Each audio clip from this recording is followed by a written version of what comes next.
What's up, everybody? Welcome to this live watch along of England versus Norway in the quarterfinal of the 2026 World Cups. My apologies, I'm a little late in getting to this watch along here. There was a lot of things holding me up this morning, and we just finished an episode of the Geek Buddies, so I had to finish recording that. So that will be out tomorrow morning. But I am here live to have a little fun with you all, to watch this game here and see what happens. Also, I don't like the lighting. What is going on with my lighting lately? It's a little weird. Also, I'm so far away. I'm going to bring the camera a little closer.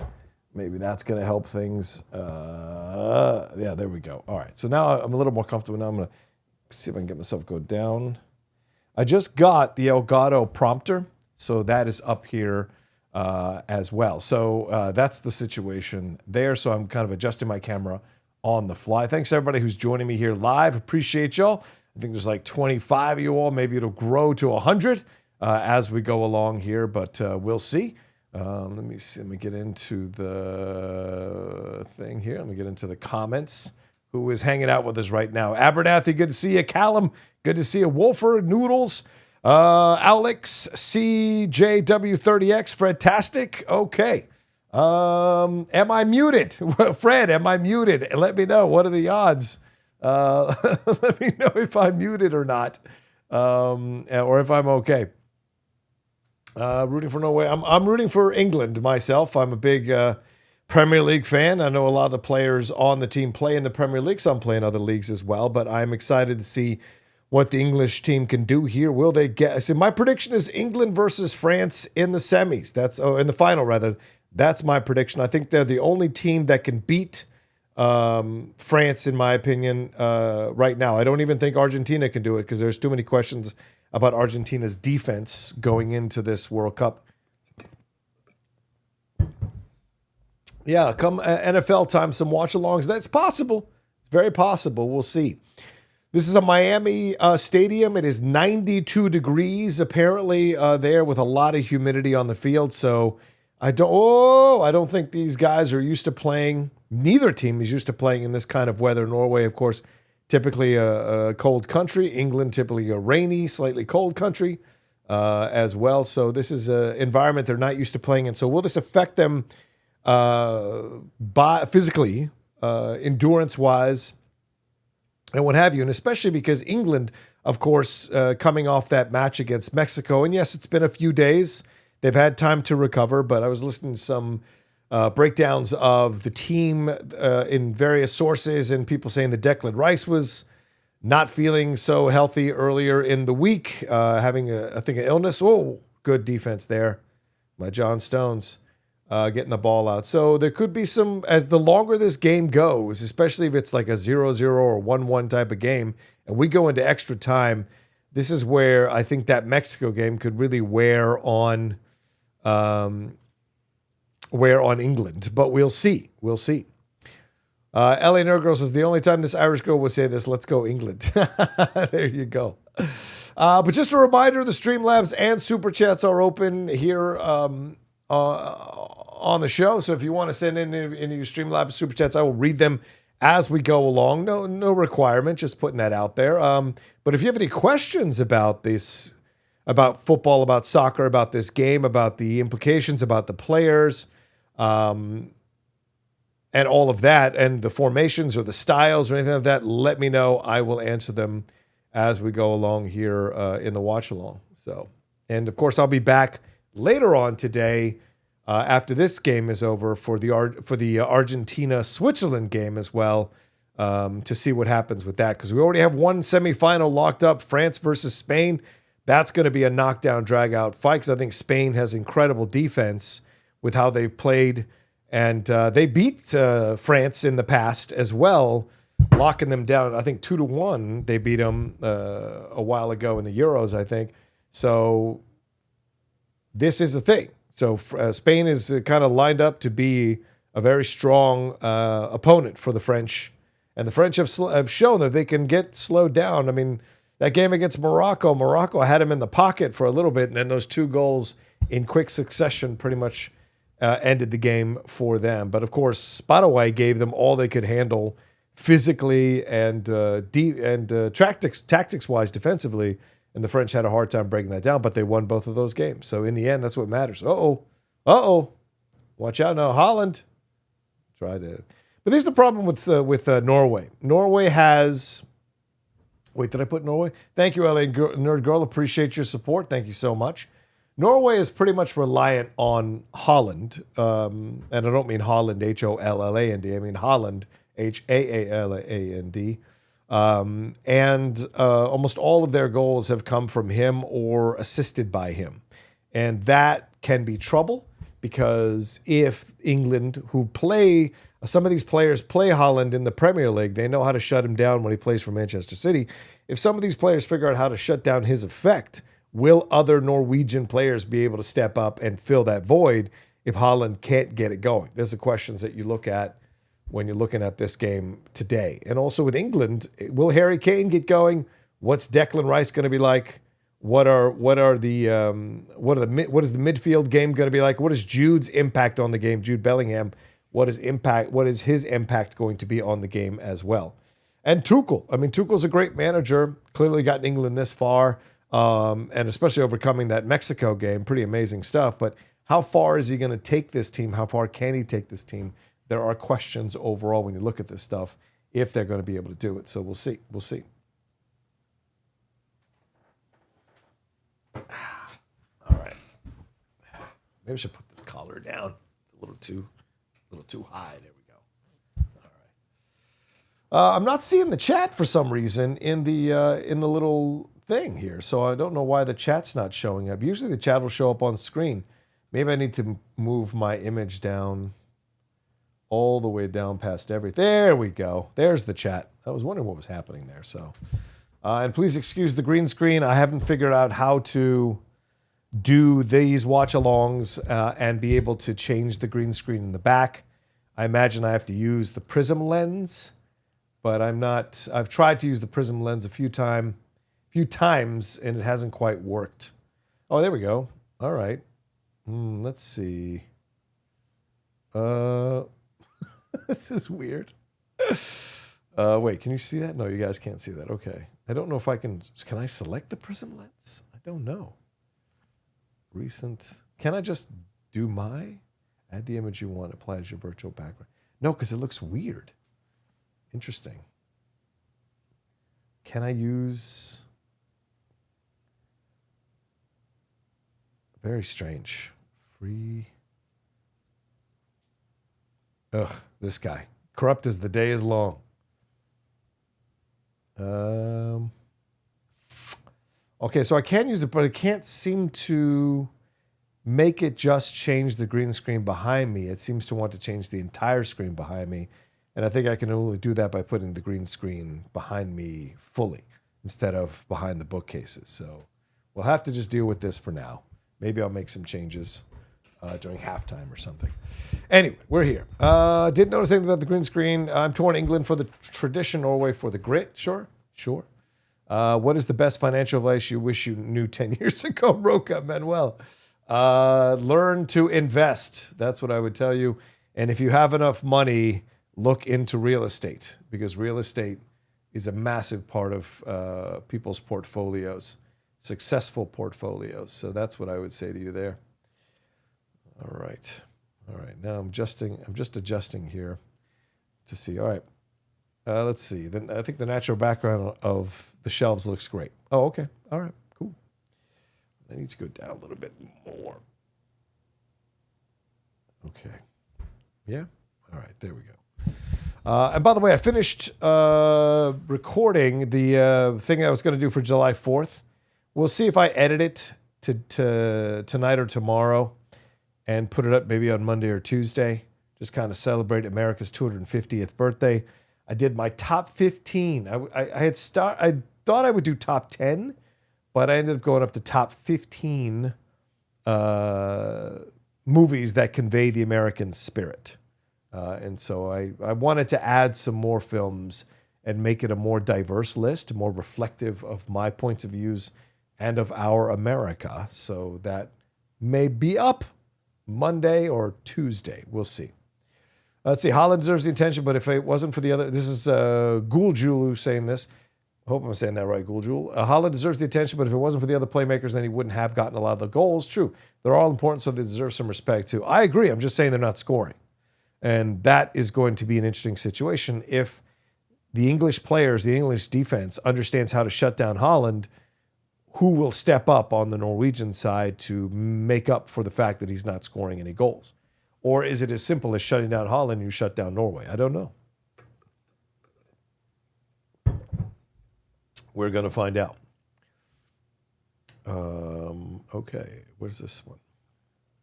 All right, I'm going to unpin that message. Welcome, everybody. Let me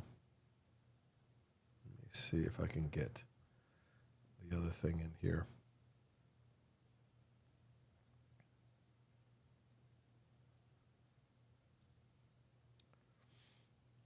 Okay.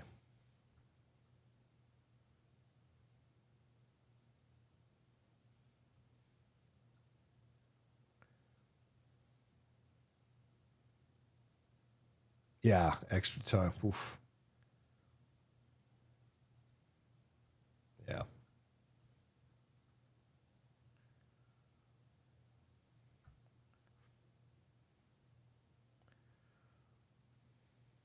Okay. All right, now I have everything squared away.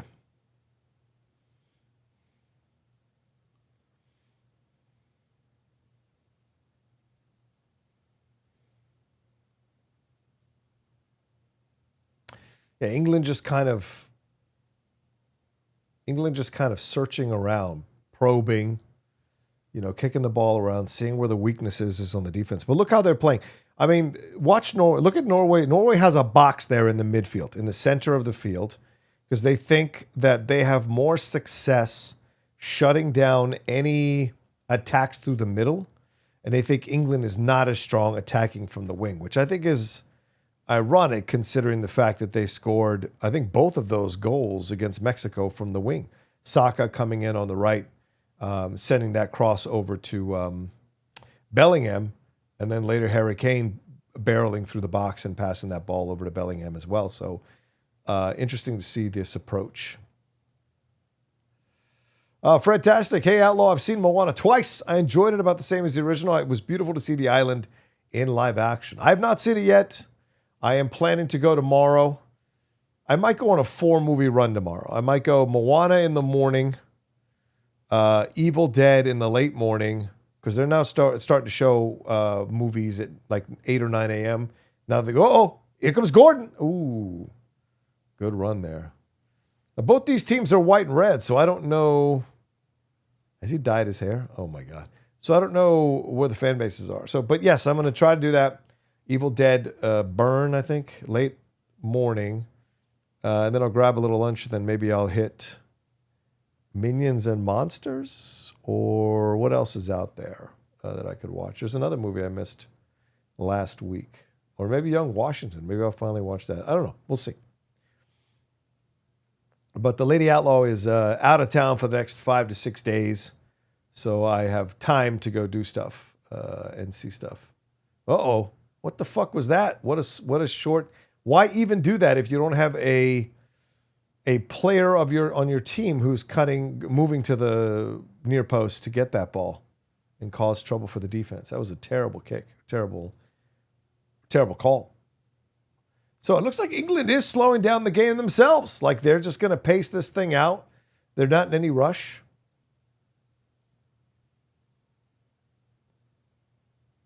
Yeah.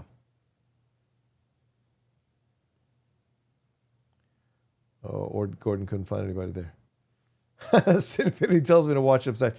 I got the link for Obsession through Critics' Choice. So I have the link I can watch at any time. So yeah, maybe you're right. Maybe I will do that tomorrow. I'll just come back home and watch that in the afternoon, record my reaction. I have an editor who wants to edit it, so I could have that out next week as well. We'll see. There's something else that's out, though, that I keep forgetting, because I know Young Washington's out. I know Minions and Monsters is out. What else came out last week? I don't need to see Supergirl again, although I will. I know I will. Oh, Gordon! Oh, good idea. No one there, though. Ooh.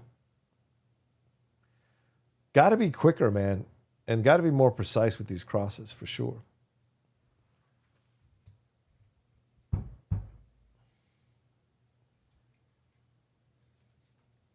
What is this? How is this? Okay.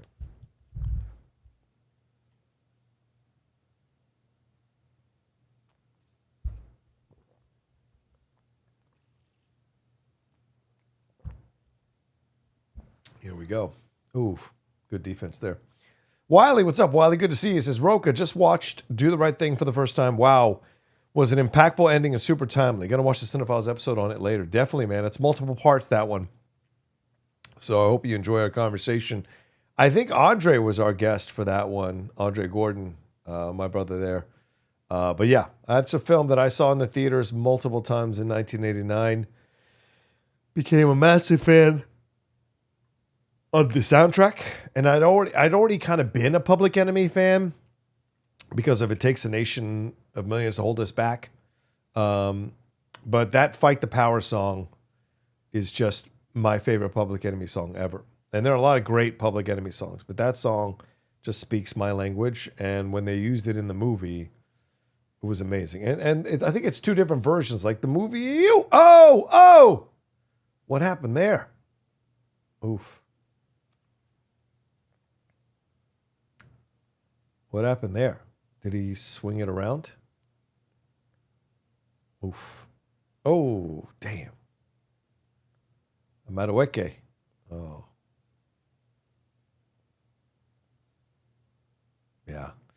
Yeah, so yeah, I enjoyed, I think the movie version on the soundtrack is different than the version on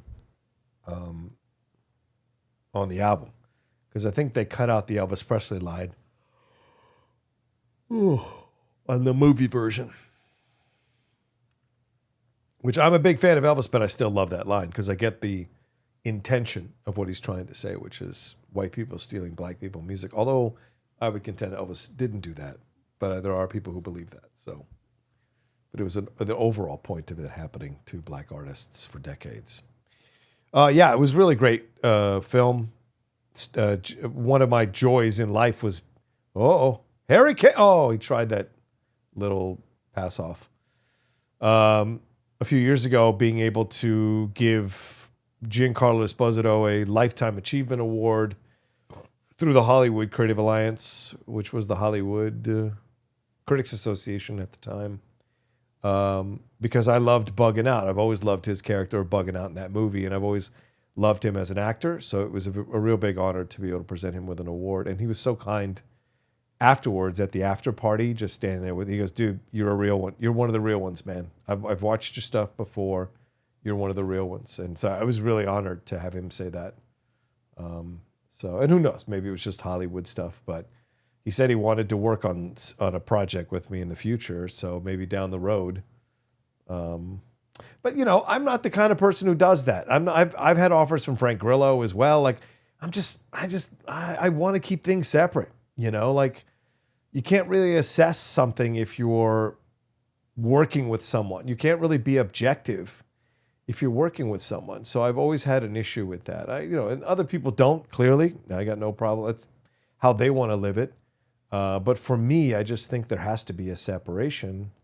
Because what if I go see a Giancarlo Esposito movie and I don't think it's good or he's not good in the film? Am I going to be like, well, they did their best, and I wouldn't be able to be honest with my assessment, or especially for Grillo stuff, because Grillo, as much as I love Grillo as an actor, there's a lot of stuff he does that's not that good.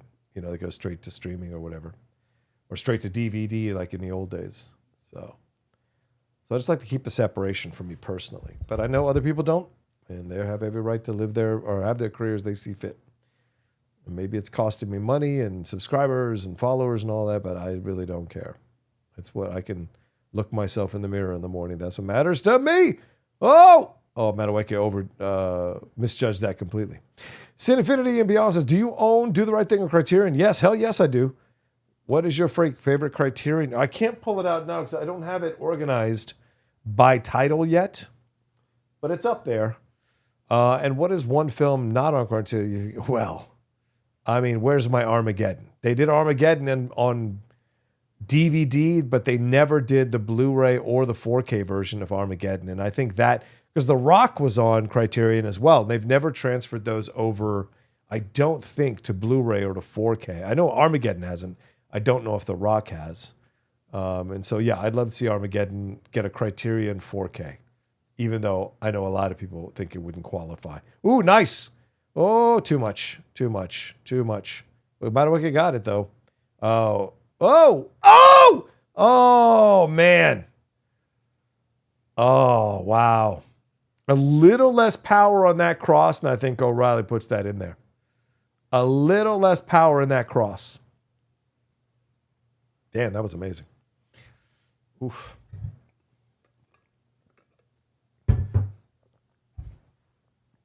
Oh, we're already at a water break? Wow. This has been going on. This has been going on pretty, well, okay. Let's see. What other comments you guys got? LA Nerdgirl says, humble brag, got to work with Spike Lee for a Super Bowl promo. It was an amazing experience to watch him work. I bet. That's awesome for you, LA Nerdgirl. He's an amazing cat. I love Spike. Since She's Gotta Have It, I've been a fan of Spike Lee. And I like that he, kind of messed with the Hollywood system and woke them up a little bit to how they had become way too white for their own good. People forget, Wiley, you saw Do the Right Thing. You don't know what it was like in 1989 when this film came out, and all these articles are being written about violence possibly happening in the theater. People thought there were going to be race wars during the screenings. They had police that would go and sit in some of these cities for some of these screenings so that there wouldn't be unrest or violence. Imagine that. A fucking film that showcases police brutality in such a horrifyingly brutal and honest way, and the white establishment is afraid that people are going to rise up and want to have riots, rather than sitting there and watching it and realizing the madness of it all. Never mind that we had a whole fucking decade in the 1970s of films that questioned our systems and the systemic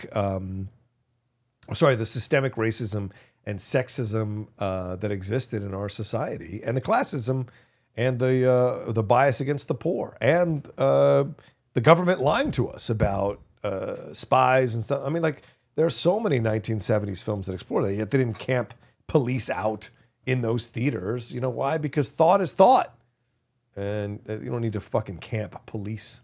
So it was so ridiculous, and I think that ended up hurting the movie when it came to awards season. Because, of course, the overall white establishment that was voted Miss Jive and Miss Daisy, I think, is Best Picture over Do the Right Thing, which I think is one of the most criminal decisions ever made for Best Picture overall, because Do the Right Thing has held up for years. Now, Jive and Miss Daisy is not a bad movie. I think it gets a bad rap, but it wasn't a Best Picture, for God's sakes. It was ridiculous. But I don't think Spike was even nominated for anything on that film, if I'm remembering correctly. So, what's up, Darren? Good to see you. He says, hey, everyone, just popping in during the hydration break. Say hello. Hope everyone's having a good time. Thank you, man. Appreciate you. Appreciate you, Darren. Hope you're doing well, brother, man. Let's see. What other things did I miss? Do you think Beckham was overrated as a player, Rocha? I think Rooney and Owen left a bigger footprint in England, but don't get their flowers as much. Nah. Beckham was the man. Beckham took him to a fucking World Cup with that free kick against Greece. Beckham was great at the Cup. I mean, what his dumbass did was get that red card against Argentina. That screwed England big time. If he had kept his head, it wouldn't have been an issue. Rooney, and I don't think Owen left his. Listen, Owen is the one who got me into Liverpool. Watching him score against Argentina, that incredible goal, I think the '94 World Cup, was mind blowing. And so yes, but I don't think he didn't have the endurance that Beckham had, and Rooney got into some. Rooney couldn't repeat the success he had as a player for Manchester United on the national team consistently enough. And that's what I think, that's why Beckham has a bigger footprint. But the truth is, Owen and Rooney are strikers, whereas Beckham is a midfielder. So there is more space for Beckham to not need to score in order to keep his status where it is. That's the difference. With Rooney and Owen, if they don't score, then yes, you look at them and go, well, they're dropping off or they're not that strong. Whereas, Jude, he's trying to get himself does he get it? Free kick? He got the free kick right outside the box. Oh boy. This is dangerous.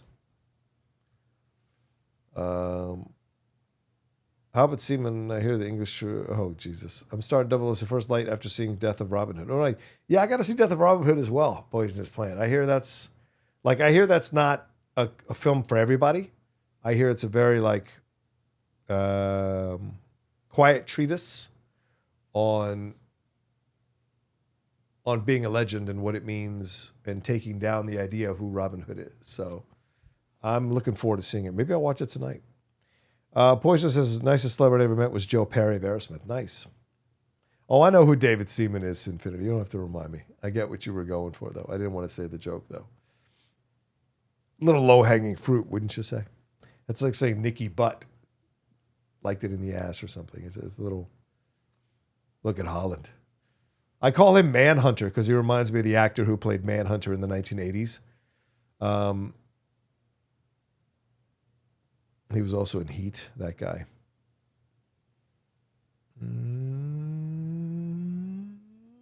Harry Kane. Woo! That was a rocket. Ooh, he knows it too. A little bit more precision. That's a goal. There's no way that goalie stops that shit. That was a rocket off his foot. If he was trying to go for that postage stamp goal right in the top corner.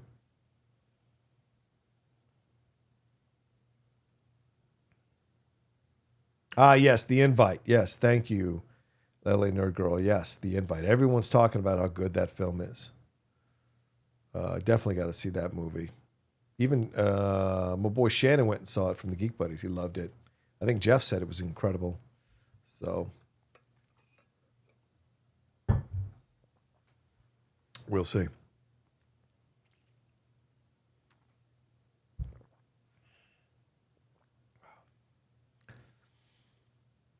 The Norwegians do not look like a threat to score at all. I wonder if they're playing a game to absorb a counterattack, to absorb England's pressure, and catch them on a run with Haaland. I don't know. This is interesting. John, have you ever been to Canada? No, I've never been to Canada. I don't think you'll ever get me for TIFF, bro. I think my days of festival hopping are pretty much over. At my cantankerous old, I barely made it through CinemaCon. I can't imagine making it through TIFF, standing in those lines to go see a movie like it's the 1980s again. I don't think that's really my jam. Same thing with like Sundance and what's the other one? The Overlook Hotel, and then what's the other festival? I mean, Con. Ooh, whoa, nice. Con would be fun to go once. Oh, here comes the rowing, the Norwegian row. Look at that. That's amazing. They're not in sync though, so the ship would probably sink. But you know, whatever. They're not all rowing at the same time in one direction, so the ship would probably go in circles the way they're rowing. So.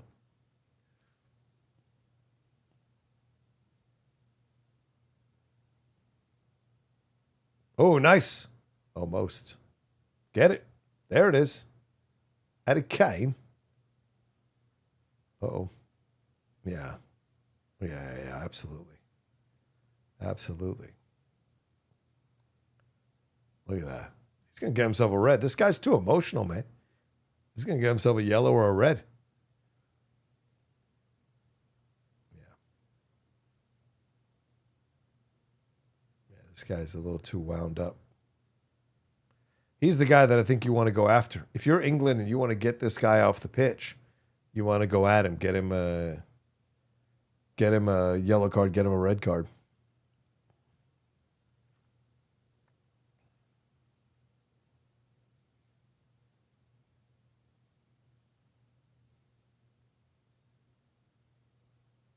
Jude and Haaland have played on a club team years ago.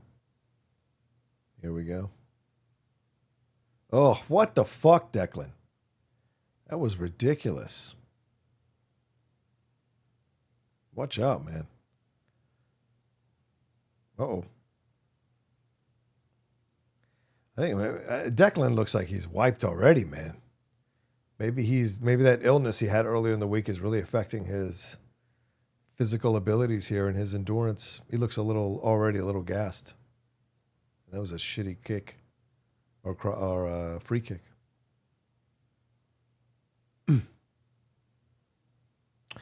Do I think I've only seen 2 episodes of the new Cape Fear show. I like it, but I'm not hearing the best things in terms of reviews. So maybe it's not that great. Maybe it's not going to be that great, rather.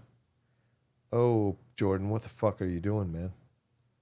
This game of like bringing the defense to you, I don't understand it. I would never play this style of football or soccer. I just don't get it. Oh, see what I mean?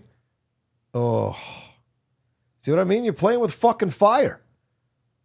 You're playing with fucking fire. If you drag the defense towards you, you're just playing with fire. I do not understand the logic. I understand the logic. You put a lot of pressure on the defenders. The defenders can't handle the pressure to give up the ball like that with a stupid decision. It could lead to a goal. All right, Wiley. Sorry, man. Let me look. Oh, sorry, Wiley. Yeah, Rocha, can you explain the ending a little more about the quotes from King and Malcolm X? I find them really interesting. How similar and different? Remind me the quotes, bro, and I'll tell. Because I mean, what I think Spike is trying to say at the end there is like there's 2 paths to walk with the black community. There is the Martin Luther King path, and there is the Malcolm X path. And the Malcolm X path, at least initially, is much more stand your ground, do not let anybody push you around, don't trust white people. Whereas the Malcolm X message at the end was different because, as you saw in the movie Malcolm X, Malcolm towards the end of his life had changed his opinions on things because members of the black Muslims turned on him, and he saw that black people could turn on black people. As Jay Washington says all the time, not all skin folk are kinfolk. And so you saw that he changed by the end. And so he was more open to working with people of all color to achieve equality for the black community. And so it's just different approaches. But, whoa, Haaland! Nice save by Pickford. God, he's so tall. I don't remember. So if you put the quotes in the chat, Wiley, you don't have to contribute. You don't have to send in a super chat. If you put the quotes in the chat, I will tell you. But I mean, remember, the film ends with, well, it doesn't end. Whoa! Oh! Wow! Didn't I tell you where was the goals going to come from? Now we got ourselves a game. Oh, is Harry going to say that he got injured? Are they going to pull this one back like they pulled back the Egypt one against Argentina? We're going to find out. What a rocket of a goal if it stands. Goodness gracious. Boy, if they knock out the England team, man, with all the talent England has on this team, I will be shocked. This is what happens. You let a team dance around. Ooh, yeah. That looks like a foul to me. That looks like a foul to me, man. This might not stand. Let me get some gum in me. This might not stand. There's nothing Pickford could do about that. That was just an incredible shot. Literally nothing. Wow.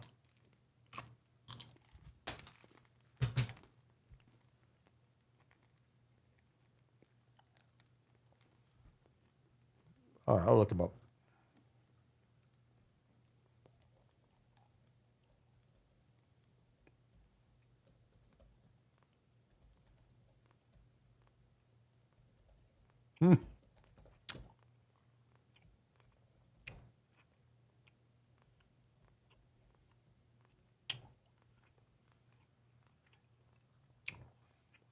Okay.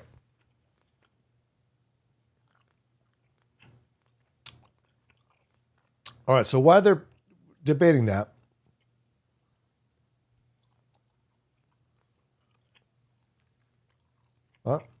it's a goal. Wow.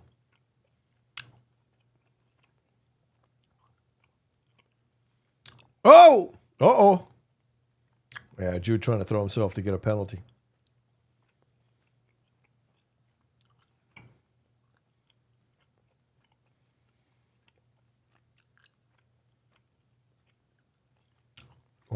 change the score. Oh, please.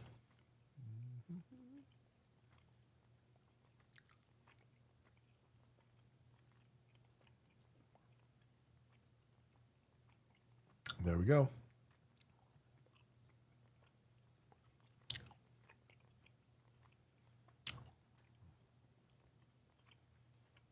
Well, this will wake the game up. England now has got to go on the front foot and try to get that goal to tie this game. Try to get 2 goals to win this game now. So,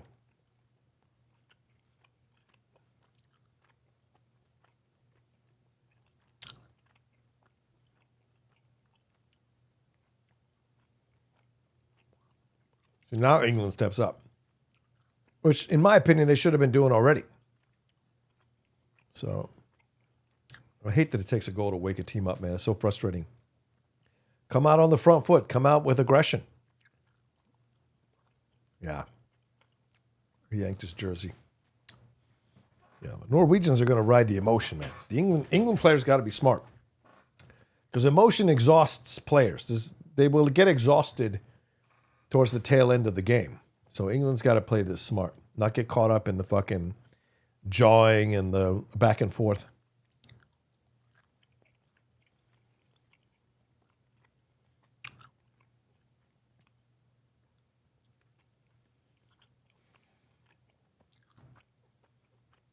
Uh-oh, watch out. Could be a second one. Woo! Wow. Wow. Dude, if they go up 2-0, this is a fucking crazy game at that point. Look how close he came. So close. Uh-oh. There we go again. England's fucking frazzled, dude. Tuchel's got to lose his mind at these people. Oh! Smart to go near post.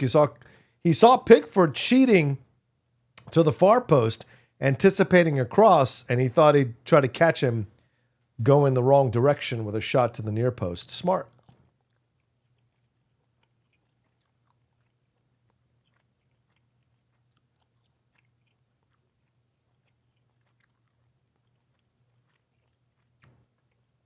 Yeah, Gordon is...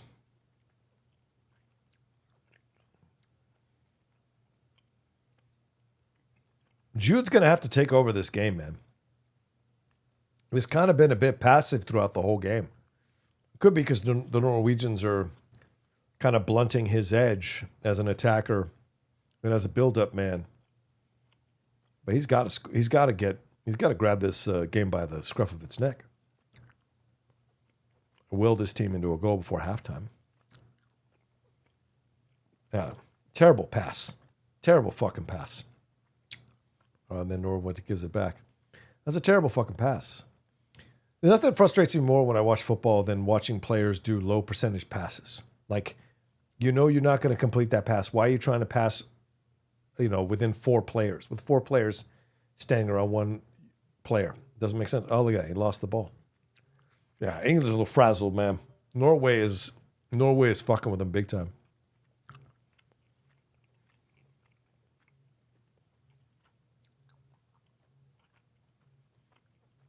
There you go.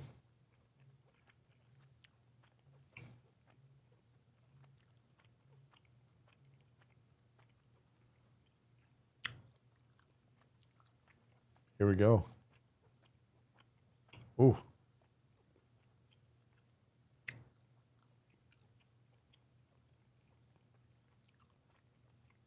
Yeah, this guy's too wound too tight. You got to keep feeding Gordon the ball because this guy's gonna get some fouls called on him, or possibly a yellow or a red.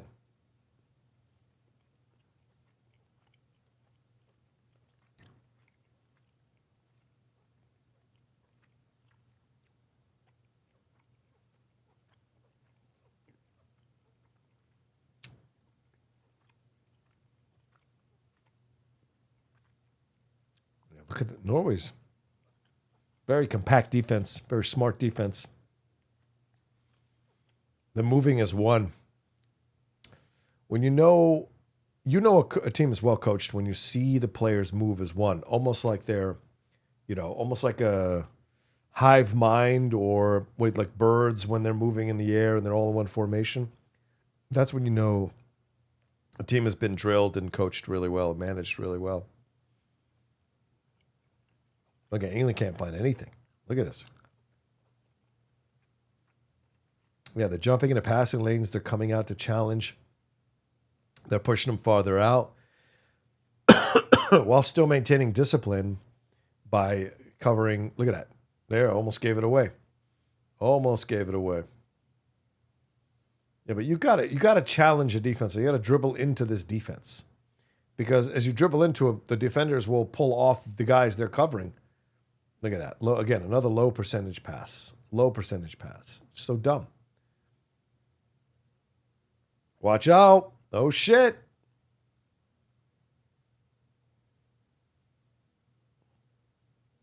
Oh, dumb. So dumb. How do you not pass to Haaland? How do you not pass to Haaland? That was a game changer there. Fucking that up was a game changer there. You go up 2-0 right before halftime, you mentally have England in your pocket. This was dumb. So fucking dumb. Should have waited till Haaland got back on and then immediately shot him the pass.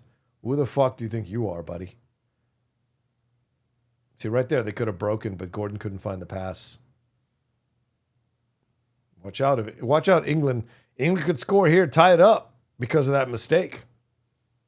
That's the thing. That's the energy of the game. Sometimes you'll see one team blow an open opportunity to score, and then the other team drives down and scores because the energy of the game told you that a goal was coming.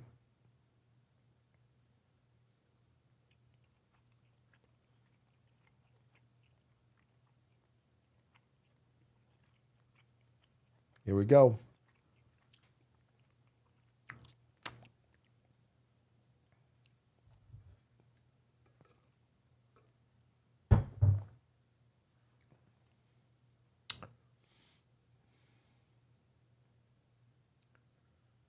Here we go.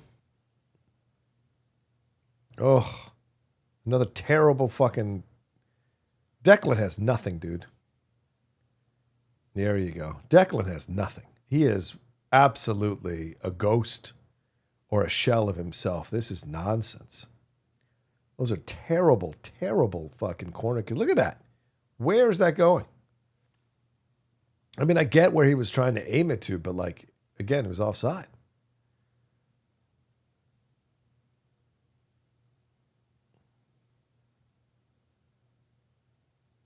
Yeah. I mean, Pickford missed it, I guess. Maybe Pickford thought it was going over. He didn't want to touch it to give them a corner kick. But it looks like the ball goes by Pickford's hand on the right. But, you know, I can't. Oh, here we go. Nice. This is what you do. Ball over the top. If Gordon can catch up to it, got to pull it back. Oh, fucking hell. Goal kick. Jesus Christ, dude. They are frazzled. They are just frazzled. Come on. They are just frazzled. Hey, Gibster, if you're ahead of me right now, stop posting updates, or I'm going to kick you out of the watch along. You might be new, so if you're ahead and you're posting goal or miss or whatever, like, you're going to get kicked out. Don't react and don't say anything's happening in the game until I say it. This is my watch along. Oh, Jude! Jude, there it is. Okay, Gibster, you're gone. I'm going to take you out, bud. Sorry. That's the game. So if you tell me you're going to be cool and not say anything before it happens, great. But if you do it again, I'm going to kick you out. So I'm going to let you know now. And since you're not responding, I guess I'll just do that now. All right, where is that? Because see, I just had that ruined for me. Okay. Thank you, Gibster. I appreciate you. I am lined up with what is happening on the screen. So no worries, brother. No worries. I'm sure you didn't know. So thank you for responding. I appreciate you. And there it is. I told you guys they blew that goal and that a goal might be coming for England. And sure enough, here it is. Great. I told you Jude Bellingham had to grab this game by the scruff of its neck. And damn if he didn't do it. Going right down the heart of the defense and getting that shot in there. Beautiful goal. What a massive mistake by the defense. See, so as I'm telling you, man, you against great teams in critical moments, You can't blow goals. And him not passing to Haaland 3 minutes ago for a sure second goal is what, yeah, look at that. Oh, whoa. You hit your own fucking coach? I'd kick you in the nuts, man. So there you go. You can't mess with stuff. I mean, the energy of the game sometimes commands a goal. And when you blow it and you have a sure thing, the other team goes down and scores. And now, will England get a second goal before this stoppage time is done now because they feel like they've got the momentum? Maybe Norway's a little frazzled now. Look at that. Now Harry's got the ball. Harry's going to take a chance. Ooh. If he had spilled that could have been a second goal for sure. All right, so we are, as you can tell, that's why I put the time up on the screen, Gibster. You see there the time, 48:07, 48:08. I have the time up there. It mirrors what the time is on my screen. So no worries, brother, no worries. We got it squared away. I just don't like things to be ruined for me because I like enjoying this in as it happens. So, and I still want to respond to the chat, so I don't want to cover the chat up. So, but thank you for understanding, bro. All right, here we go. Here's Jude. Uh-oh. Here we go. Get down there. Why are you fucking holding the ball up? Oh, what the fuck, man? Attack the wing. Oh, what is that? Dude, now you're going to play to halftime. They're playing to halftime. This is nonsense. Uh-oh. Oh, Harry Kane! Is that two? Is that two? Offside. Oh. Damn. Oh, that was close. Let's show that. Okay. Oh, damn. No, he's ahead. Oh, he's ahead. Yeah, it's offside. Oh, man, that was smart. Damn. And that's all. And that's halftime, I think. All right. I will be right back, guys. I'm going to use a restroom real quick. And when I come back, I will answer Wiley's questions about the quotes and then answer any of the questions you guys have. So send them in as we're going along. I'll be right back right after this.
Boy, they really want you to buy this AI shit, huh?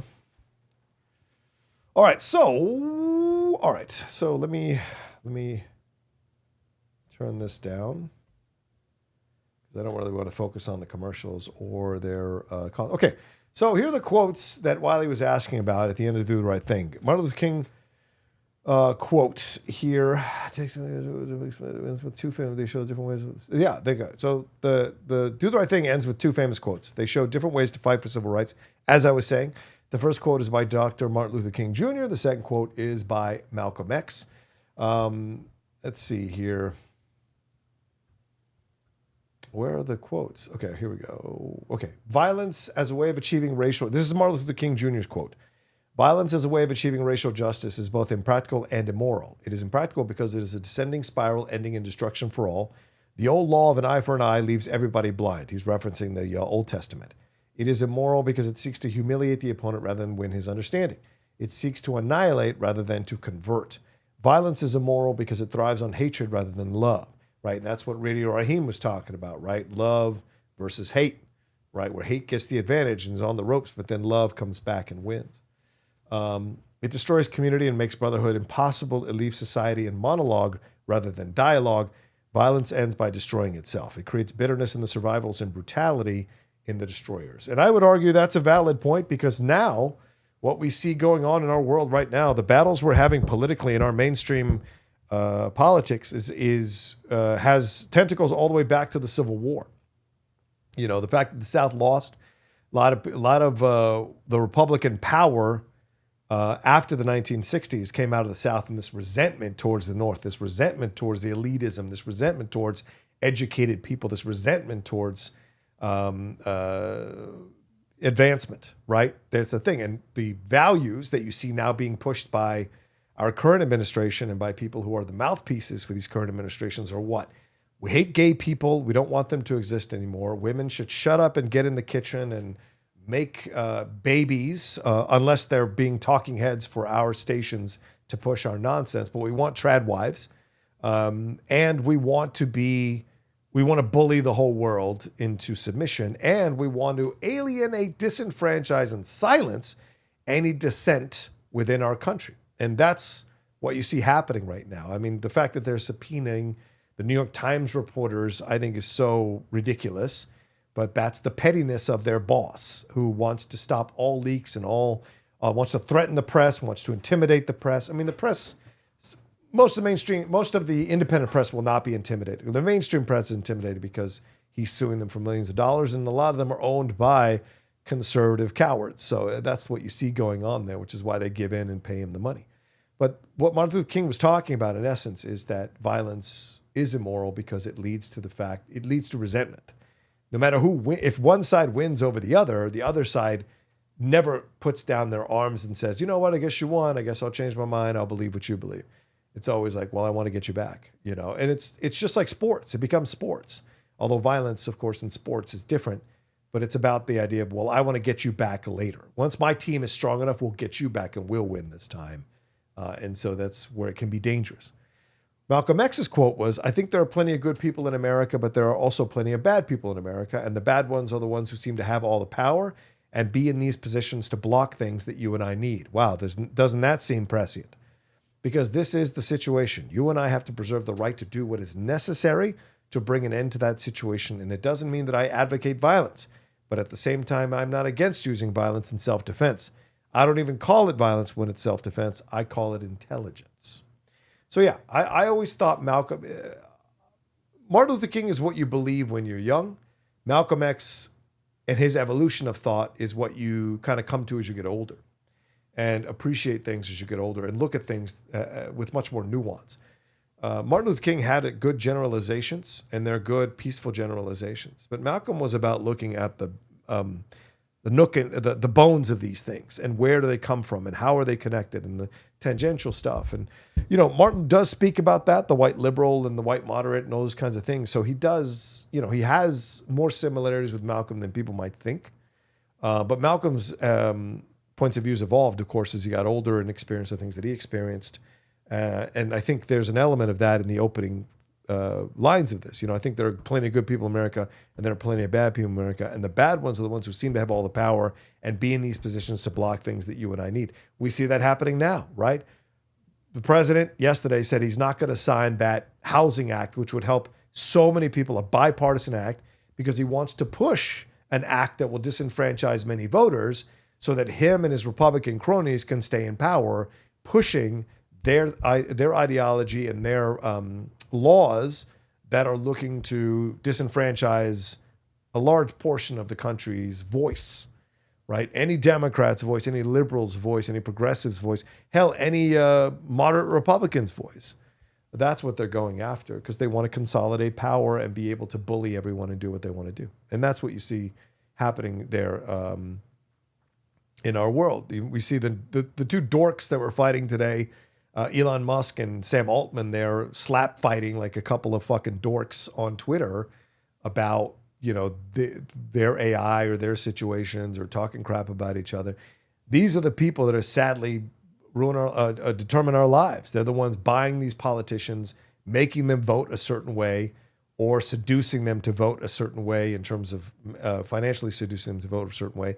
And one battle after another, really kind of highlighted that too when you watch. Yes, the Christmas Society was a funny approach to it, but there's an element of truth to that, which is why it pissed off MAGA and some Republicans, because they know that some of that shit is essentially the Heritage Foundation, essentially any of these foundations who are trying to disenfranchise black votes or black voices, female voices.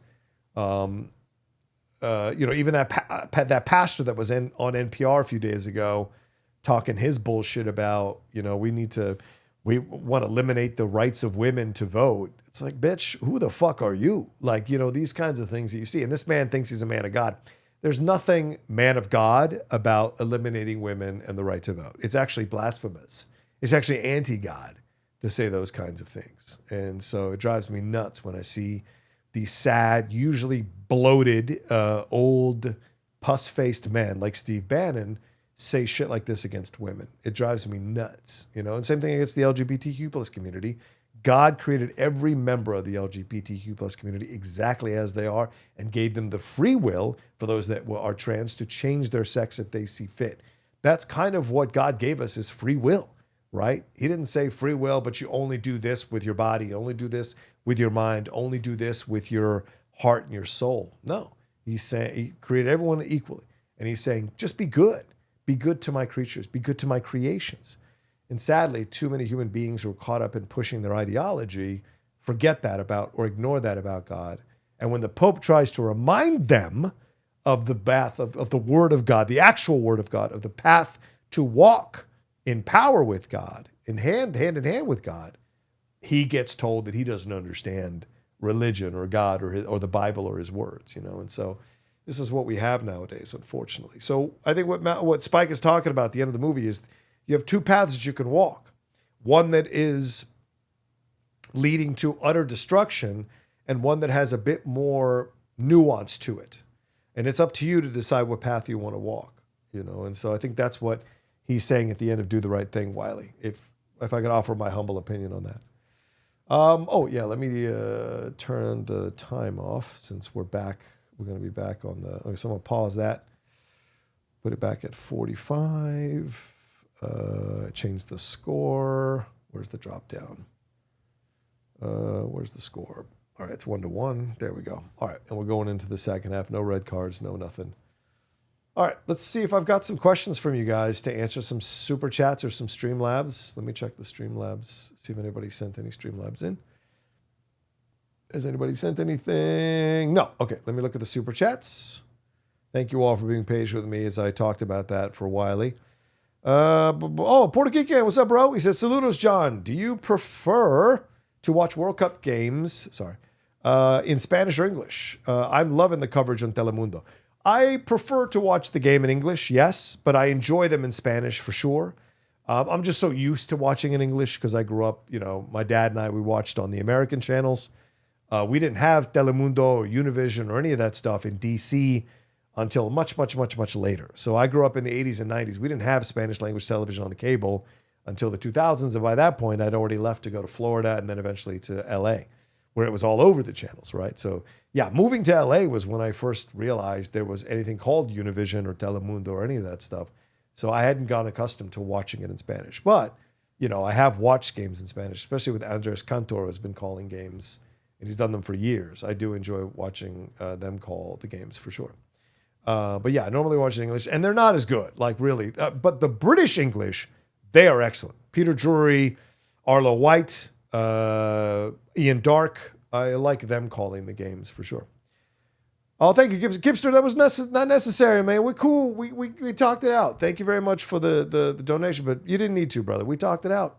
I only reacted strongly because I don't like to miss out on things. I appreciate you hearing me and meeting me halfway, bro. So please, there was no need to send that, but thank you. Fantastic says, I would say I'm amazed at how willing certain people are to give up their rights and freedoms, but listening to their logic, it's no wonder. Well, yeah, because they think it won't affect them, right? Do you know why a majority of white men aren't really like banging the drum and trying to stop everything? A majority of white men who go like, why is everything political? Why are you making everything political? Why can't we just get together and get along? Because it's not affecting you. It's not affecting you.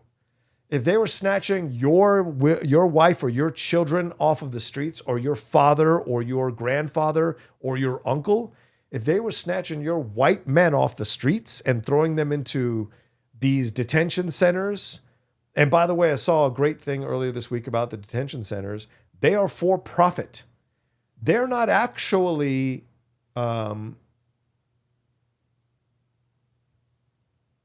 sending immigrants out of this country. They're just detaining a bunch of immigrants, putting them in these detention centers because they are for-profit detention centers, and these people who own these detention centers are buddies with the Trump administration, and they're making money because they know that a majority of these people who've been rounded up will not actually be sent overseas back to their countries, will not actually be deported. They just want to make money off them, because if there's no people in the detention centers, those people won't make money because the government gives them money as a subsidy for storing people there who are quote unquote illegal or undocumented immigrants. So that's what's really going on. You know, I saw this breakdown the other day. I was like amazed.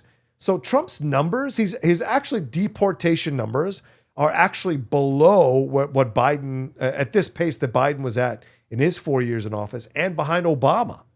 And it's even behind his first administration.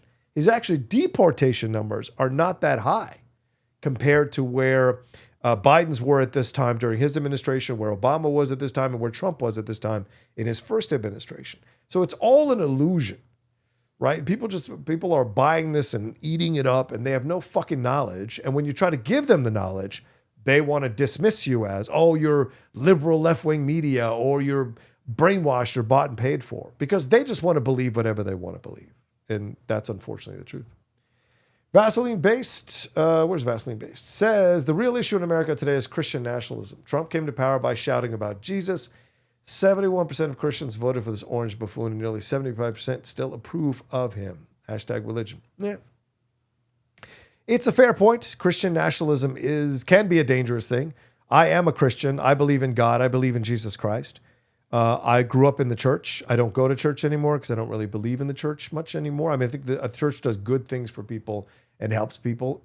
But also the church can be quite a terrible thing to people sometimes, depending on who's in charge and who's using it. So I just stay out of it.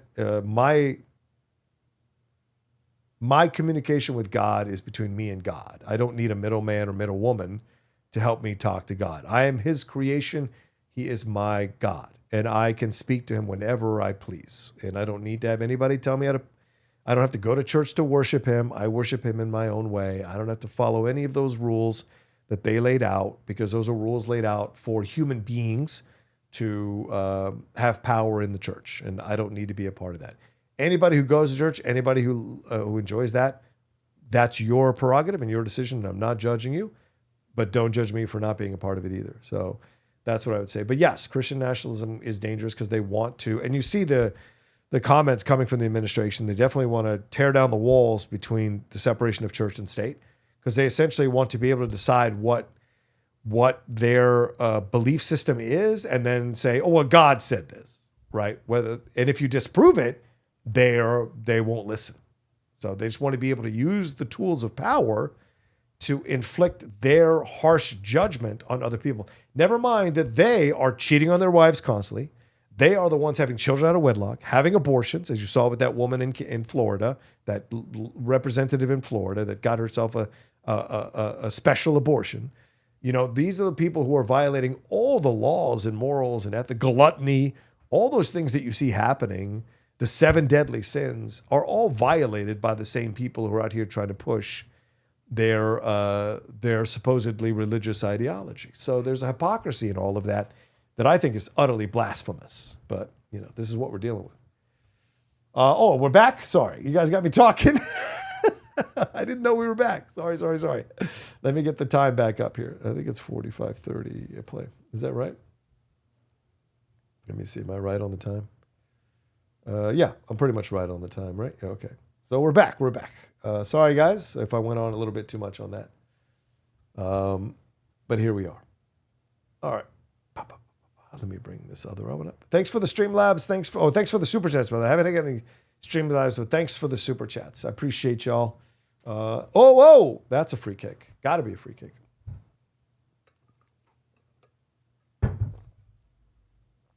Yeah. Lord, please have mercy on America. I agree with you. Yeah, I mean, too many people. Listen, the Bible, if you do your research, the Bible's been rewritten numerous times. And most of the times it's been rewritten to mirror what the church needs. And my belief is that the reason the church pushes an anti-LGBTQ philosophy is not because God's against homosexuality or thinks it's a sin or that it's blasphemous. Is that Declan? Oh, yeah, no surprise. He's wrecked, man. He's been sick all week. Yeah, no surprise they sat him. He's been a shell of himself in the first half. But I think they push that stuff because they want everybody to be straight, because they want to have as many people as possible be born and convert them to be part of their church base, so they can use them to make money every week when they put the money in the till, use them to volunteer to be out there doing stuff and pushing their message and getting more people inside the church so they can build bigger and bigger churches, make more and more money. I think that's really the basis of that. Are there people who... I think that went off Gordon, right? So it's a corner kick. Oh, goal kick, rather. Sorry. But yeah, that's what I think. And I think the church does great stuff. I think religion can be very helpful in people's lives, especially in helping them get over addiction issues, get over, struggling with relationship issues or violence, abuse issues, all of that. But I also think a lot of people abuse the church and abuse God's word for their own selfish human needs and human agendas. And that's dangerous, I think. I'm too says Declan probably has that diarrhea bug. Thanks, RFK. That's right, that diarrhea bug. Oh, well. Sinfinity wants to know, Rocha, when will Roy Kent be subbed in? You don't want Roy Kent in this game. Not in this heat. You don't want his old knees in this heat. That's not who you want. Oh, by the way, I've gotten the screeners for the new Ted Lasso season. I will make myself watch it at some point next week, but I am not looking forward to it. I really was done with that show in that third season. I mean, there's just so much of it that is like, it's almost like a children's show, to be honest with you. Because I think the first season was great in terms of like, hey, let's embrace the world. Let's do good in the world. Let's be happy in the world and all of that. But from the moment he spat in her face, I think the show has changed. From the moment of that finale, I don't think it ever recaptured the magic that 99% of that first season was. Like when they ended the finale on season 1 of him spitting the tea in her face, I just was like, and then she laughed. I'm like, what the fuck? Why would you do that? It just was such a weird thing. And I get the logic of why they did it. It just was weird. But then the second season wasn't that strong, and there were good episodes. The Christmas episode was really good, but it didn't hold together strongly. In that third season, you could tell, as I found out from people behind the scenes, that they had split, and they split agendas, split motives, and you saw that it was very much Bill Lawrence versus Jason Sudeikis. I don't know who's in charge for the fourth season. Is it Sudeikis? I assume so since he's back. I don't know.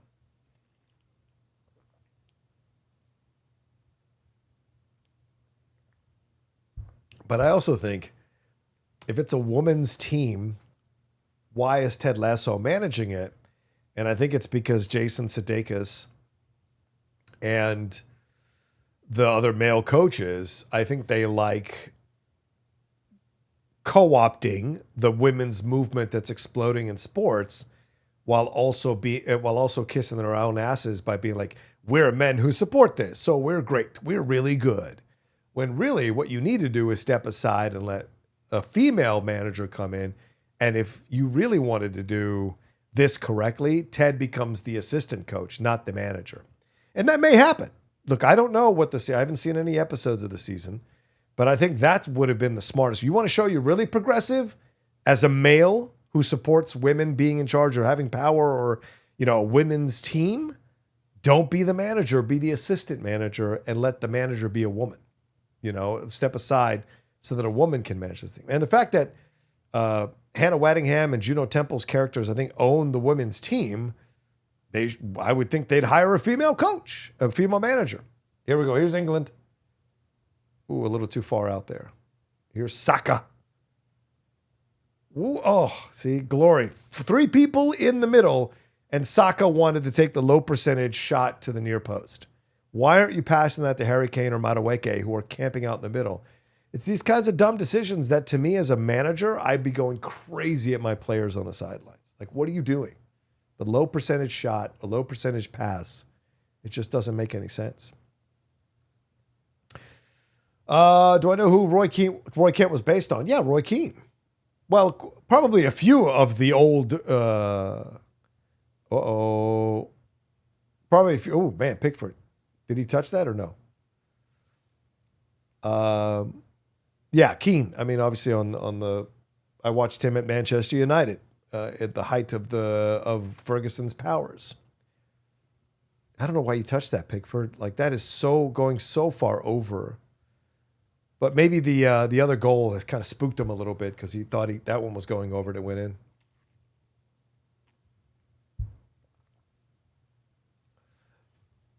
Yeah. So we'll see with the Ted Lasso.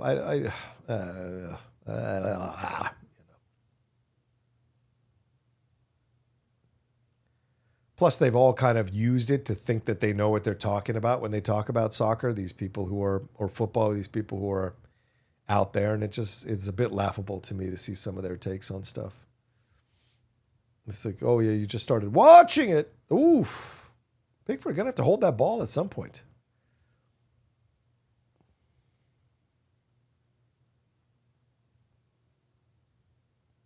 Charlie, I'm not reading that. Thanks for sending the money in, but I'm not going to read that, bro. But people can read it if they want, but I'm not going to say that, any of that. So that situation is not as simple as you're portraying it. There's so much more complexity to all of that. So we're not getting into that. Oh, that's his dad.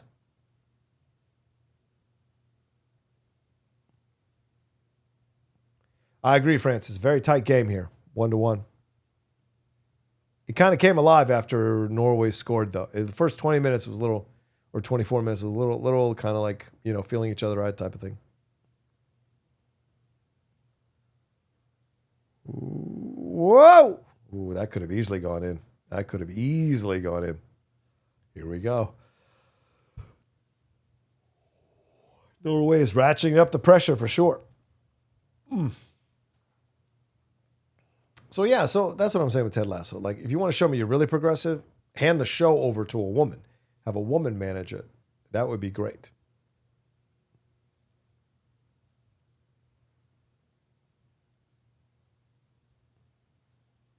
But then you're dealing with the ego of Jason Sudeikis, which is very large, and the ego of the other people involved in the production as well.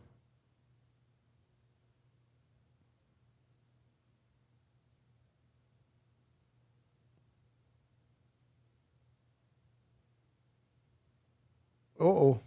Oh! Oh! Wow, they scored again.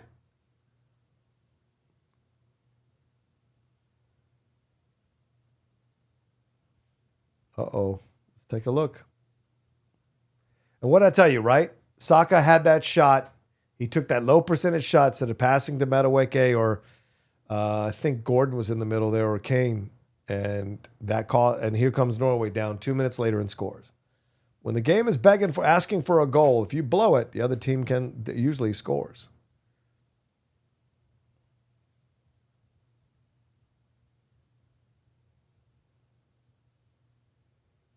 Oh boy. I think it is. Yep.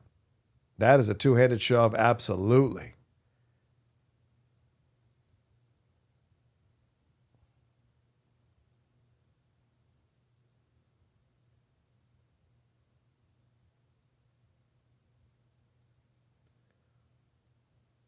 I think that's a foul. He pushed him down with both hands. Like, he shoved him down.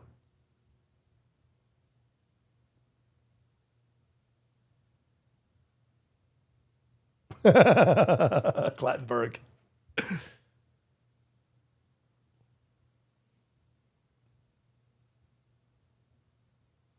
Yeah.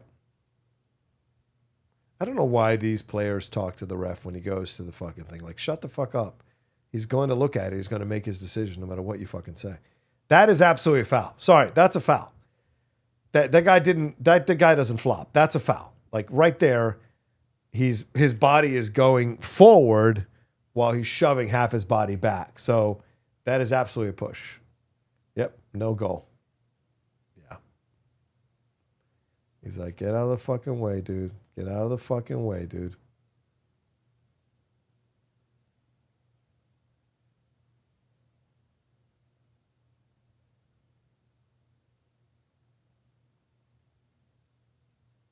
That's Haaland.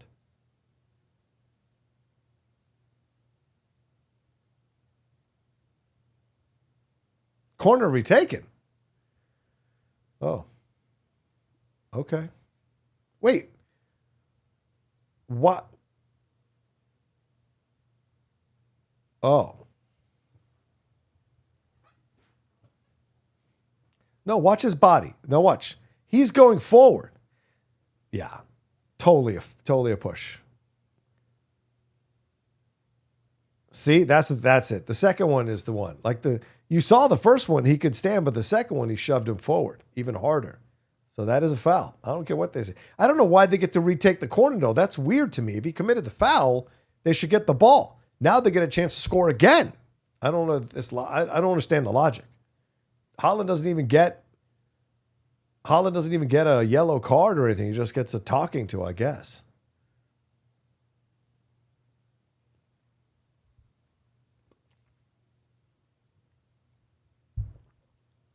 It's not clear as that he threw himself. Don't be stupid.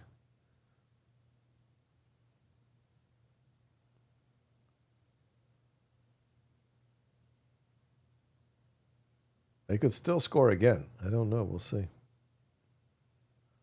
Ooh. Oh, that goes out. Watch out now. England could shoot it up there, man. What are you doing?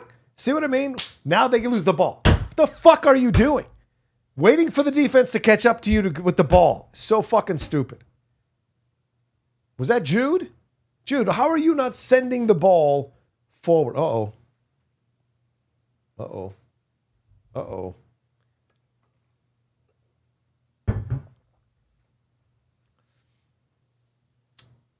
I told you guys that this guy was going to he was going to hype himself too much. Now he's possibly injured himself. I didn't know he was fighting off an injury before. Exactly. Sure, bro. Exactly. Sure, bro. It was clear as day. Sure, bro. Roberto Carlos. Yes.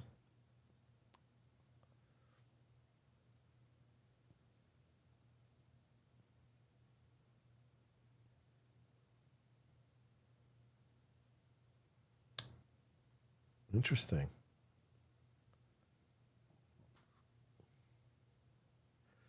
John, have you watched Widow's Bay yet? Yeah, I finished it. We finished it in 3 days. Excellent show. Excellent show. Thinking about doing a review of it for next week because people are still catching up to the show and it won all those Emmys. Or, Emmy nominations. Got all those Emmy nominations. But what a surprisingly great show. And the Lady Outlaw does not like horror. Does not like horror. But she really enjoyed the show. We both did. Yeah. So much fun. I also have watched Slow Horses season 6. That is not even out yet. I think it's come out till September. I'm not allowed to say anything verbally, but I'll tell you that that's my face for it. I finished The Agency season 2 last week. I thought that was an excellent season of television. We watched the documentary last night on the ship that ran aground in Italy. I think it was Italy. It's on Netflix. It just dropped on Friday. Shipwreck, I think it was called. That was a really good hour and 40 minute documentary. What else have we watched recently? Is there anything else we watched recently? I just got the next 4 episodes of X-Men 97, episodes 5 through 9. So I'll be watching those. And then I got the 2nd season of Batman Caped Crusader. So I'll be watching those this week as well. And I keep waiting on the Lanterns screeners to drop because apparently they've sent the first 4 episodes to feature writers so that they can deliver their reviews on it, and hopefully they'll release them soon to us critics so we can watch them. So we'll see. Oh, Darren, Slow Horses is such a good show, man. It's really one of my favorite shows of the last few years. Think about that. 6 seasons have come out. I would love to know like how many great shows have come out with 2 seasons in the time frame that Slow Horses has come out with 6 of them, you know? And by the way, 6 dense, well-written, intelligent, well-acted, well-directed shows with massive, or seasons with massive budgets. But Stranger Things takes 5 years to make, you know, make it make sense, man. Yeah, X-Men has been awesome. Although X-Men has been good. I wouldn't say awesome. I think the last episode was about the closest thing we've gotten to the quality of season 1 from season 2. But even that episode had some issues, which we talk about in our review tomorrow when I put the episode up from Geek Buddies. Uh-oh. Haaland's coming back here. Watch out. Man, I hope this doesn't go extra time. I'd like a break between both of these games to grab some food and rest for a little bit. Because I will be doing a live watch-along of the Argentina-Switzerland game as well. Once this, after this game is over. It's on a separate link, which is up there. I tweeted it out.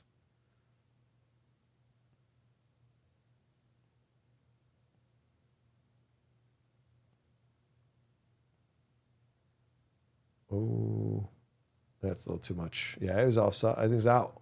Yeah, it was out. Yeah, I thought so. Uh-oh. Reload.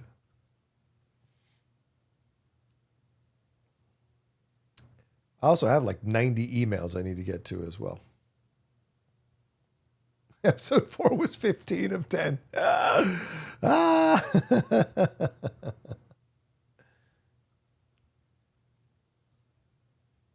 Oh, we got a Streamlab switch. Yeah, Fred. Thank you, Fred. Sent a Streamlab. It says, hey, Outlaw, you know I got to send a Streamlab. Thank you, Fred. Norway was saying England's goal should have been disallowed because the ball hit the Skycam cable before England scored. I'll watch Ted Lasso just in case the Geek Buddies do a review. Yeah, I don't know if we're going to do a review, bro. I don't know. But maybe.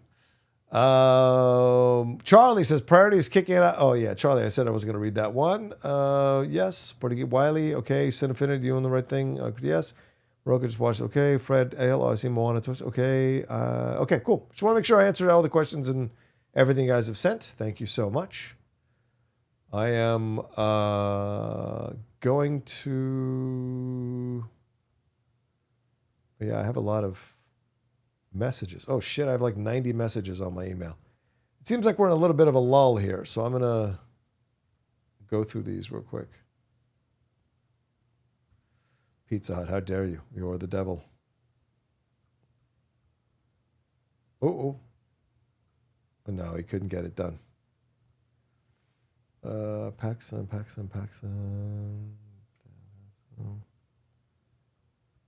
Angelica. Oh, yeah, Angelica. What are they showing there? Caca. Arsene Wenger's there? Nice.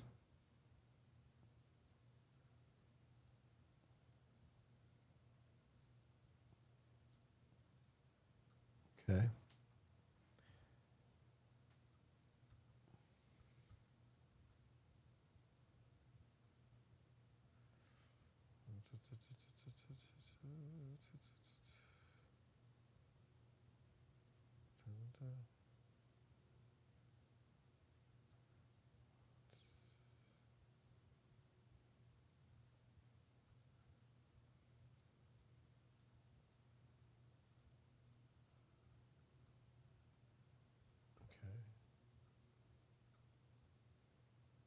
Oh, here we go.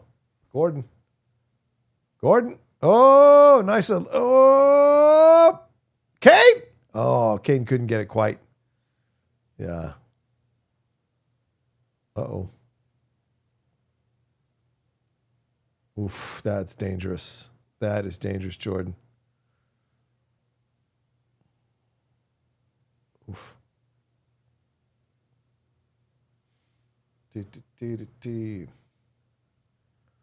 All right. I've got 20.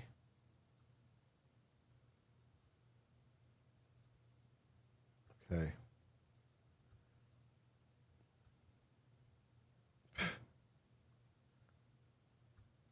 Best Buy, yeah, I have nothing to do there. Mobile statement, yes. Mail, do I have anything coming in the mail today? No.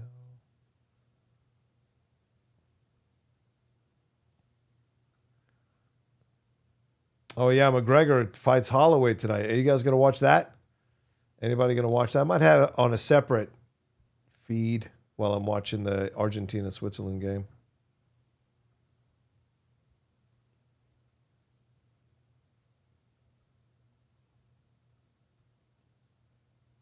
Oh, here's the thing. The World Cup is cementing Telemundo as a media powerhouse. One of the big winners of the 2022 World Cup is Telemundo, whose Spanish broadcast has been a hit on linear and Peacock. Wow. All right, we're at the break, huh? All right. I'm going to use restroom again. I'll be right back, guys. I might grab a little snack as well. But I shall be back in a little bit. Where's the video? All right.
Okay. All right. There we go. Okay, okay. Oh, shit. Hold on.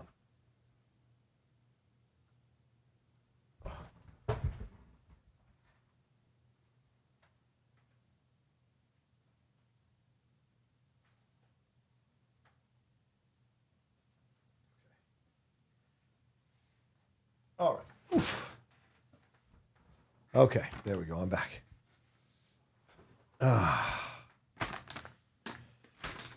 Just let you know. Oh, Reece James has come on for Gordon. Oh, okay.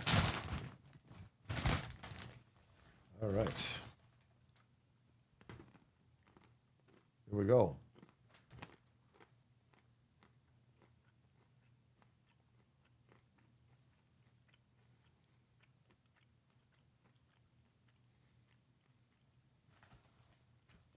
John, did I see the Goldstein film he did with J-Lo on Netflix? God, I hope you didn't.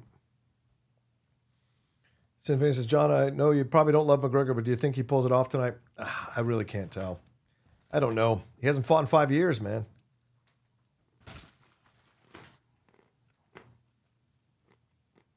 I don't know if he can pull it off.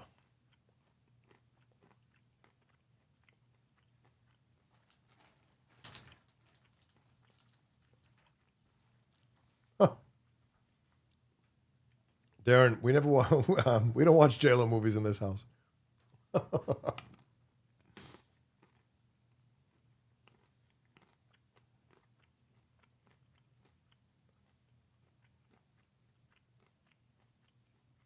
Oh.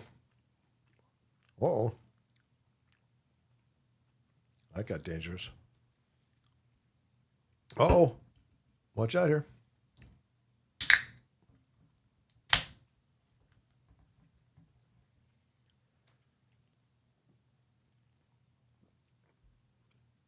It's going to get prickly, y'all, because we're in the last 20 minutes of the game. We're going to see how many people really want to go to an overtime. I want to see how many people really want to win this game and go rest. If I was England, man, I'd be trying to fucking win this game with every ounce of my being because you had such a grueling match against Mexico.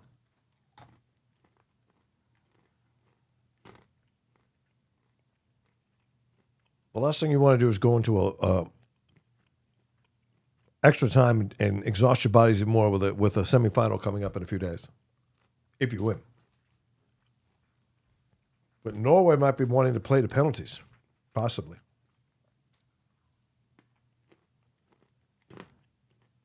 We'll see. Oh, almost.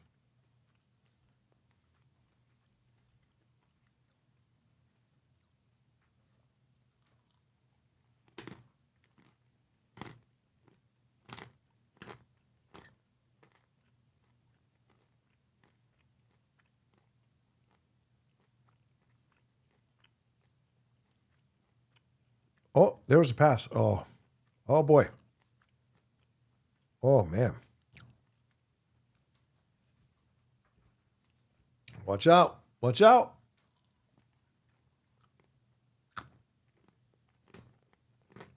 Uh-oh. They're on the counter. Watch out.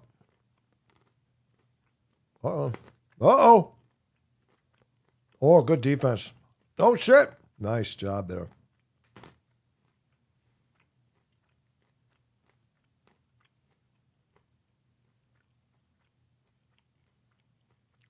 Whoa. Wow.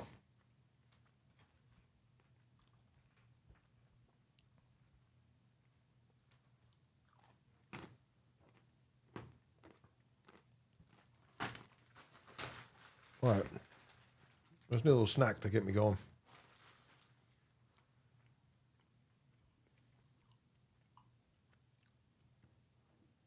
Uh-oh, watch out.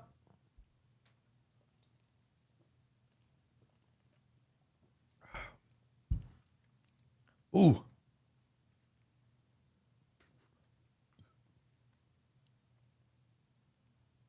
Oh, man.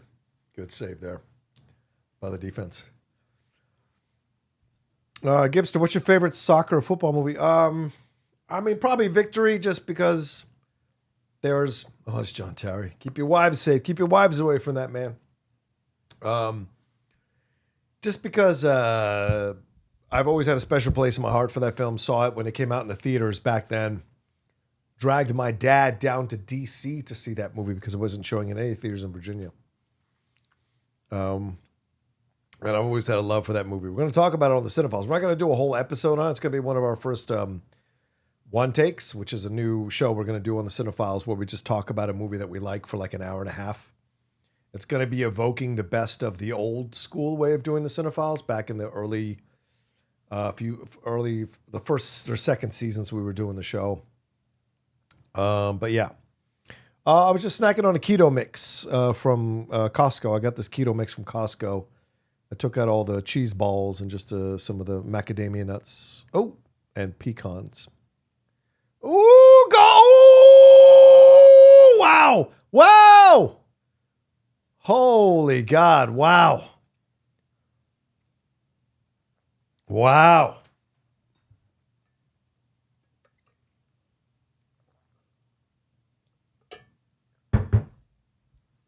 Oof! Oh! Where's the penalty? Get the fuck out of here! There was no penalty. That ball. Everybody went up for that ball. There's no penalty there, man. That was a goal. Jesus Christ, that was a goal. Yeah, there's no penalty. Everyone is. He threw himself to the ground. Everyone's going up for the ball. Get out of here, man.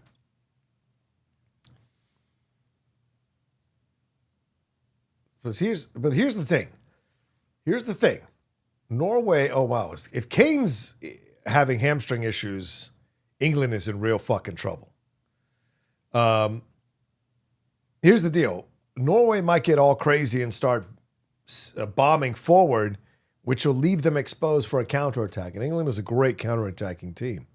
So this could blow up in their faces if they're not more precise with the ball. Right there's the pass. I don't know why Saka is holding up the ball like that. I swear to God, it drives me nuts. He just doesn't trust anybody else to fucking send the ball in.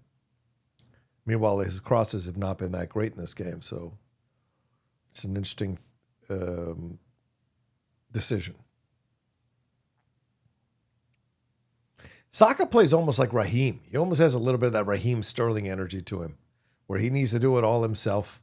He plays with that, he, gets the ball with that arm up like Raheem likes to do. Please, they're not. That's the thing. England's not. They're just like methodically touching, pushing, probing, trying to find that opening. Ooh. Yeah, a lot of these crosses have been dog shit, really.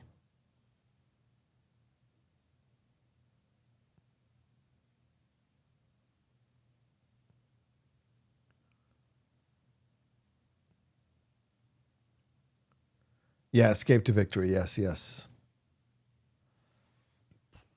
Yeah, I didn't even know it had a separate name in Europe until I got much older.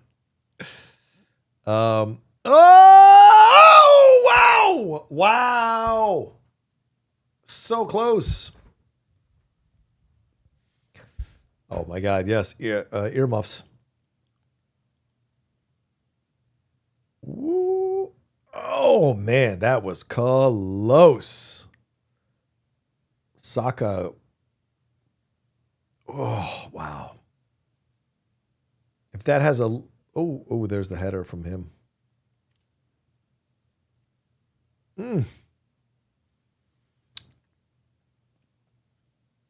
Have you guys done True Romance or Clockwork Orange? We did do Clockwork Orange on the Cinephiles, yes, years ago.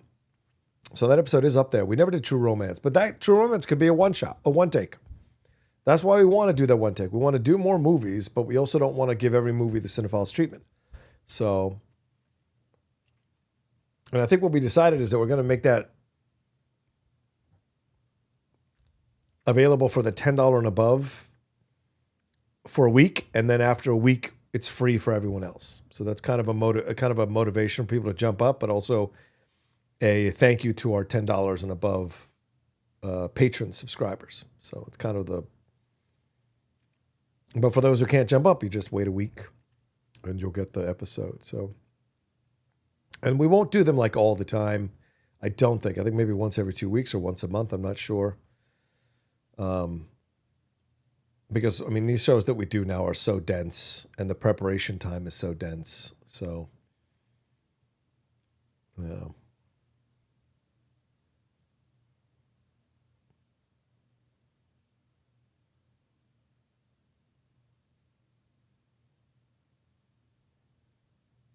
Now it's England. This is almost like England versus Mexico, where they're trying to hold on with 10 men.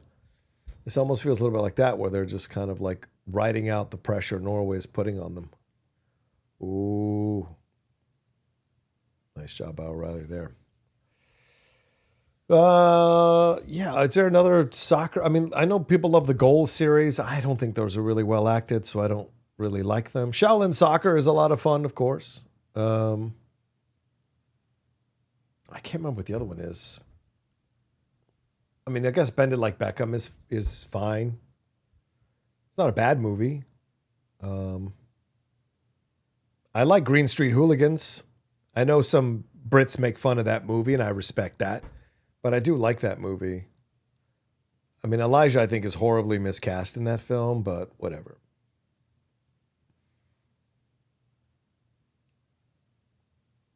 Oof, look at that. Little moves. He's always looking for Haaland. Haaland was coming across there. I never saw the sequel with the actor who was in Van der Valk. Wait, no, that was the brother in Green Street Hooligans. I don't know who was in the sequel to Green Street Hooligans, but I know there was a sequel. What's in? I do like Mean Machine, the Vinnie Jones one, which is a play on Longest Yard, which I thought was fun. There haven't been that many great. Like, there really is no great soccer movie. There really isn't. Like, Warrior is a great UFC or MMA film, right? There's nothing like Warrior for soccer. There really isn't. Let's see here. Best soccer movies. Best.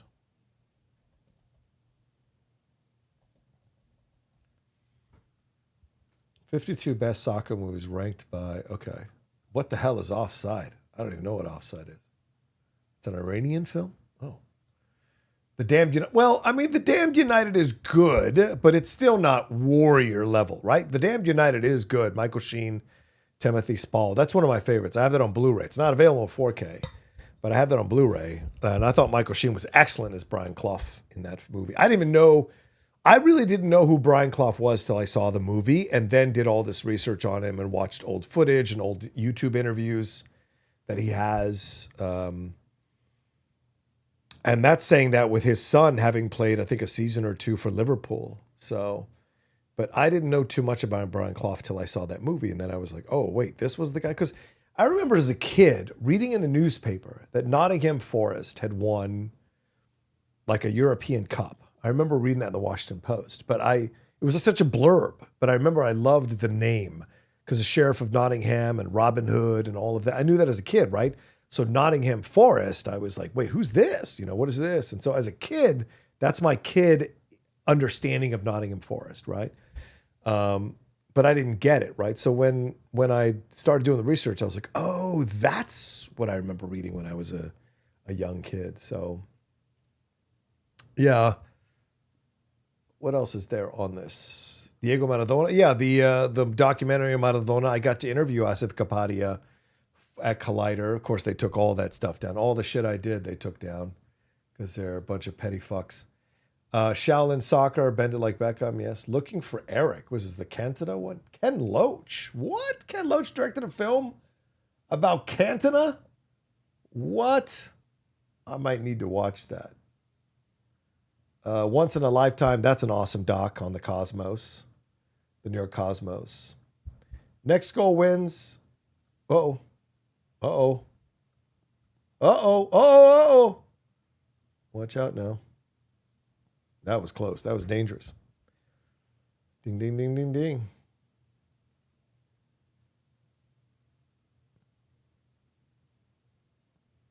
Ken Loach did an Eric Cantona movie. That's crazy to me. I didn't even know about that film. Ooh, that was a little hard. Uh-oh. Watch out. Don't lose sight. Haaland likes to pace. Haaland likes to act like, oh! This is a good idea, but didn't have quite the angle. Haaland likes to kind of lope around in the middle like you think he's not doing anything. Then all of a sudden he fucking rockets to the position to get the goal. You got to be careful with Haaland. You can be lulled into a false sense of security. Next Goal Wins, starring Thomas Ryan. Oh, is this a documentary? Oh, that's the one that they based the movie on that Taika Waititi did, huh? Sir Alex Ferguson, that was a good doc. Class of 92 was a good doc. LFG was an excellent doc of the women's national team. The Beautiful Game, I never saw that. The Keeper? The Keeper. A young English woman in a soccer playing German POW overcome prejudice, public hostility, and personal tragedy near the end of the World War II. Never seen that one. All right, The Cup, no. The Two Escobars, that's a great 30 for 30 for sure. The Pele doc on Netflix is amazing. Rudo y Corsi, I never saw that. That's the one from Carlos Cuarón. Victory, there you go. Shot at Glory. I did see a Shot at Glory, the Michael Keaton, Robert Duvall one that's set, I think, in Ireland or Scotland. No, Scotland, right? Alan McCoist. Let's see. Gracie, I never saw. Fever Pitch. It's a fine film. The Colin Firth film. I saw that film with Ruth Gemmell, based on the Nick Hornby book. I thought that was a fine film. I thought the Jimmy Fallon one was ridiculous. What else? Green Street. Yeah, wow. Green Street Hooligans is not liked by people. Interesting. I liked that film. Oh well. She's the Man. It is what it is. It's a fine film. Kicking and screaming, no thanks. The Football Factory, isn't that that's a documentary. I think I watched that documentary. It's on Prime, I think. Yeah, Mean Machine, there it is. Game of Their Lives, Gerard Butler. Oh, I never saw that. Ladybugs, no. Playing for Keeps, no. The Big Green, I know some people like that. I will say The Beautiful Game, that series on Netflix was good. The 6-episode series about the birth of soccer in the FA, the Football Association, I thought that was excellent. So if you guys haven't seen that one, that's a good one. That reminds me, I need to see House of Guinness. Oh, Saka! Saka! Oh, ho, ho, ho, ho. Woo! That was close. Saka, how the hell? Damn, Saka, that was insane. That would have put the game away. 3 minutes from stoppage time. Uh-oh. Oh, another corner. Watch out now.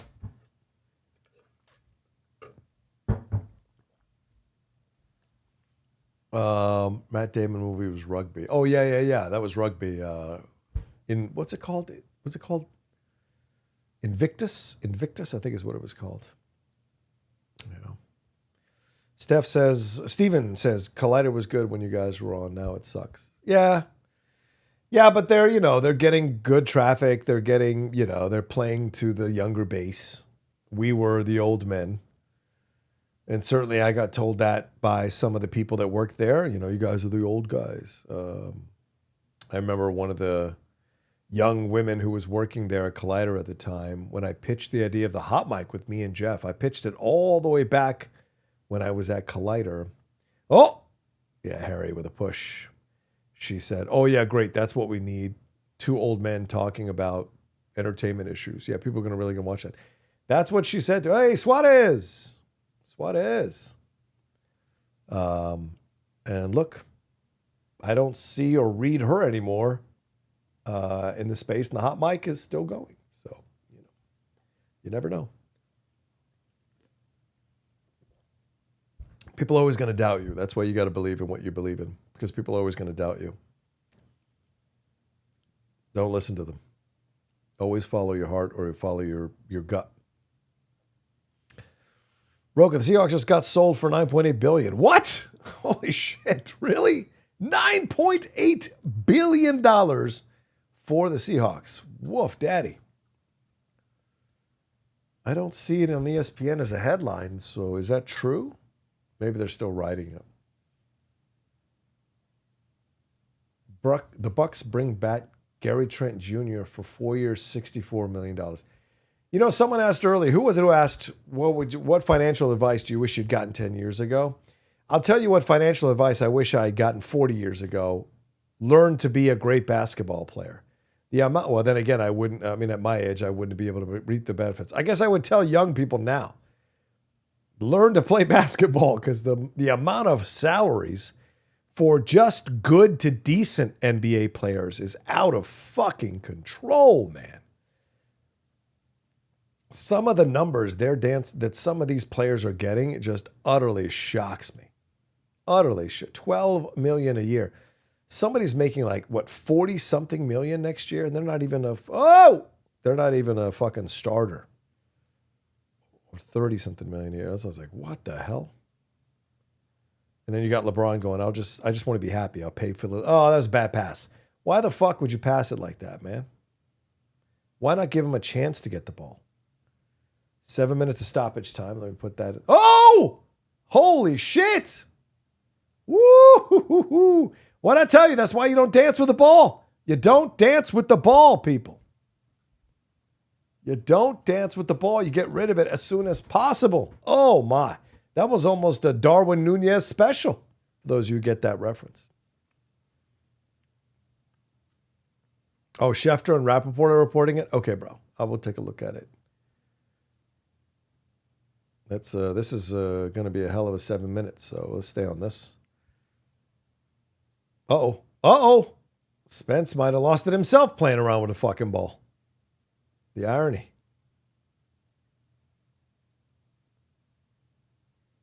Oh, There you go. That's just to stop the play, to let people rest for a few seconds. Yeah, I just read that. Gary Trent Jr. getting $64 million for 4 years. That's fucking insane. $14 million for Gary Trent Jr. is absolutely insane. I wouldn't pay him more than $7 million. That's crazy. Didn't that goalie see the U.S. goalie? Yeah, exactly. Oh, God. I will say that to my dying day that Trump fucked us in that game, man. That stupid shit he pulled with Balogun gave them all the extra motivation they needed, and we were not ready to be the villains. Oh, Kane! Oh, no one was there. I thought Kane thought someone was coming that he could lay the ball off to.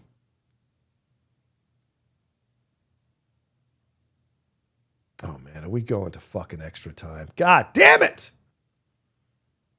I want to get some dinner before the Argentina-Switzerland game. Trump is a cooler, man. The Knicks found that out. Uh-oh. Uh-oh. Uh-oh. Oh. He tried to get a foul. There was no foul there. Come on, England. Yeah, he's trying to delay.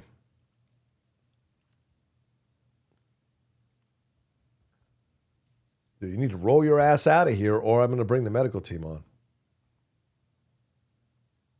Yeah, this is all just to stop the momentum of England. This is all about stopping the momentum of England. Buck's gonna buck.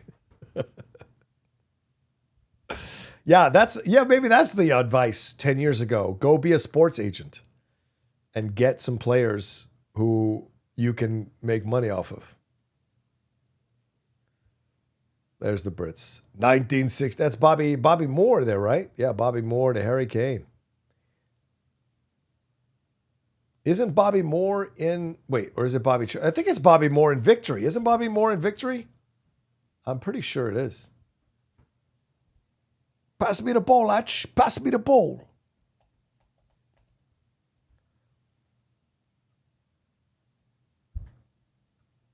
Let me see here.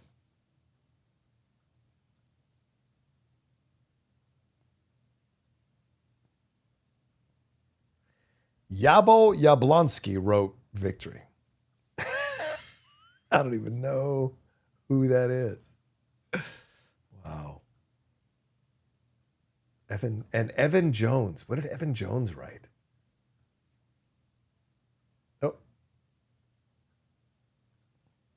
Oh, here we go. So he's down. Oh, he's out for a minute.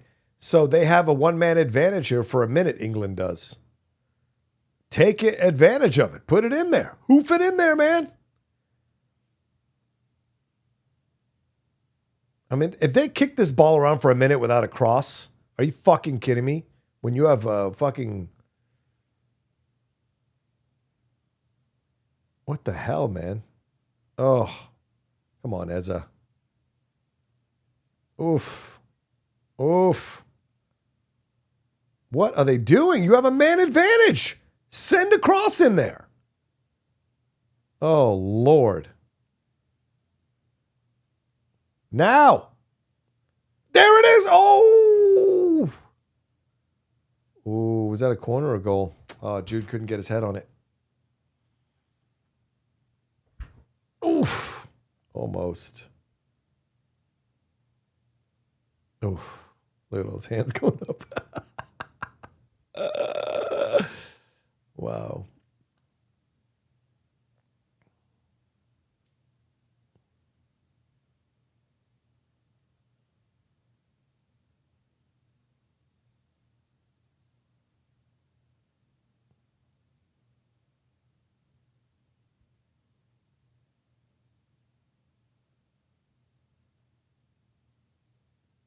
Oh, yeah.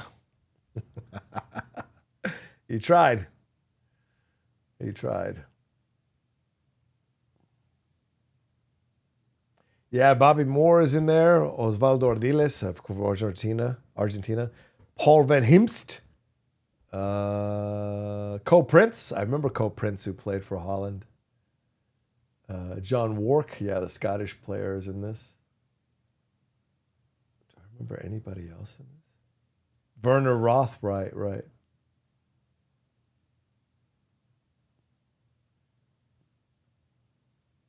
Wow, Tim Pigott-Smith is in this? How young is he in this? Wow. Been a bit since I've watched it. Wow. Oh my God. Oh, is he the guy in the glasses? Is he the little dude with the mustache? Is that Tim Pigott-Smith?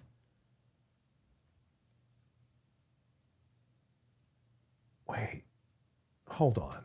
Who is he in Victory? What the fuck? Hold on. Victory.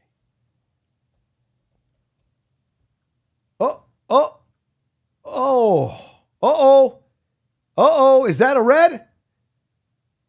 Is that a goal scoring opportunity? Is that a red? That could be a red, guys. He is the dude in the glasses and the fucking. Oh, wow. I lived my whole life without knowing that was Tim Pigott-Smith. Oh, no, that was nothing. That's nothing. Come on. Jude's trying to fabricate something. Oh, well, no, he does clip him there. Ooh, yellow. Yeah, not red. Because the ball was way too far away. There was no way he was going to be able to run on that ball and have a goal-scoring opportunity. So, yeah, yellow makes sense. Oh. Stallone was the goalkeeper. He was, yeah. Stallone was the goalkeeper. Michael Caine was like the captain of the team. Pele was on the team. Max von Sydow is the German Nazi guy who is like sympathetic to the cause of the POWs. I mean, that score is great. Ba-dum bum ba-da. Ba-dum bum ba-da. Da-da. Da-da-da-da-da. Da-da. Da-da-da-da-da. Da-da-da-da-da-da-da. Da-da-da-da-da-da. Oh, man. That's it. Extra time. Fuck! You know what's for dinner? Nothing, I don't think. I might not make it to dinner at this point. Son of a bitch. Oh, my God. I was going to order something. Now, I don't want to eat in front of you guys, so I'll have to wait maybe half an hour to get some food. Get a little pumpkin seeds, organic pumpkin seeds. These are good.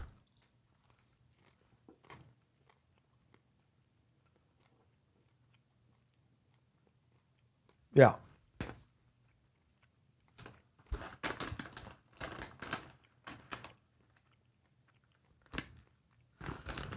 Yeah. It is similar to Great Escape in some ways.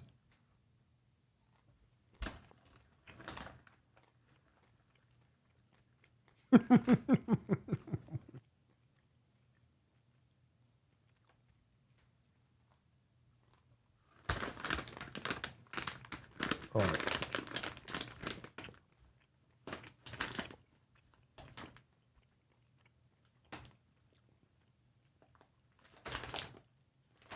These are a godsend. I do recommend them. I get them at Costco.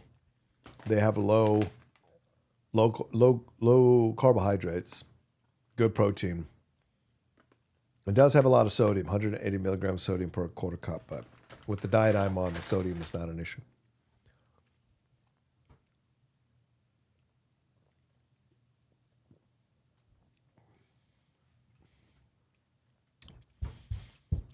Sinfinity, John, what's the food you truly miss since eating healthier? Oh, pizza, man. I miss pizza like a bitch.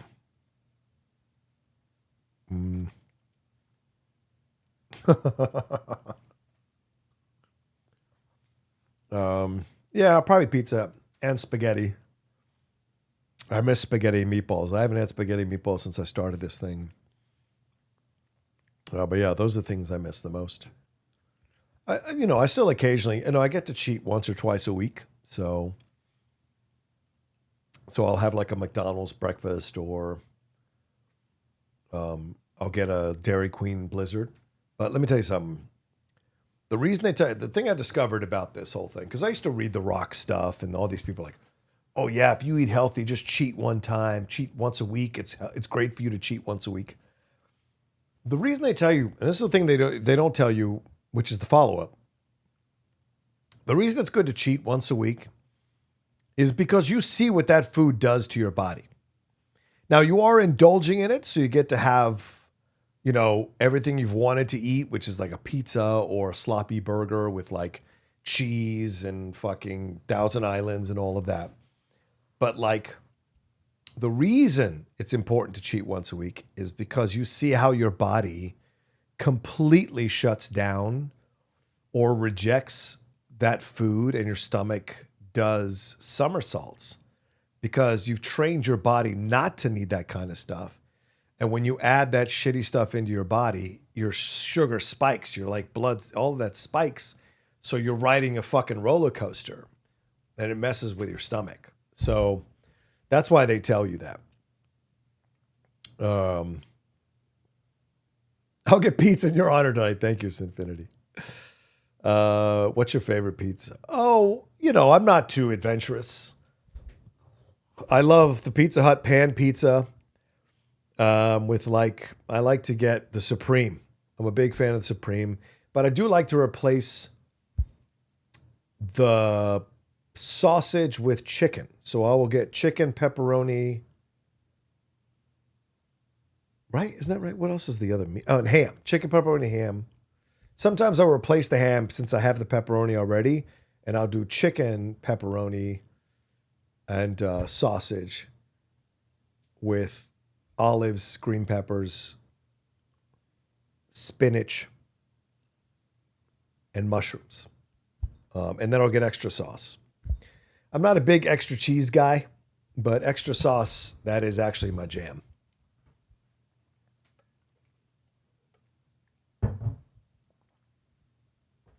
But yeah, that's what I would get on my pizza. But yeah, but you know, Domino's has, by the way, Domino's has really kind of changed. We get their wings from Domino's, which are baked, so those are healthier. Domino's has a kind of crunchy pizza, flatbread pizza. That's really good. That's really good. Those I've had that every few months, once every few months. It's because it's kind of simulating pizza, but without the big thick breadness of it all. So, oh, homie doesn't even have his shirt on. He's like, take my shirt off. Abernathy says jalapeno, pineapple, pepperoni sausage. Ah, pineapple, bro, Why? I will never understand it. I will never understand it. Just a cheese slice for me.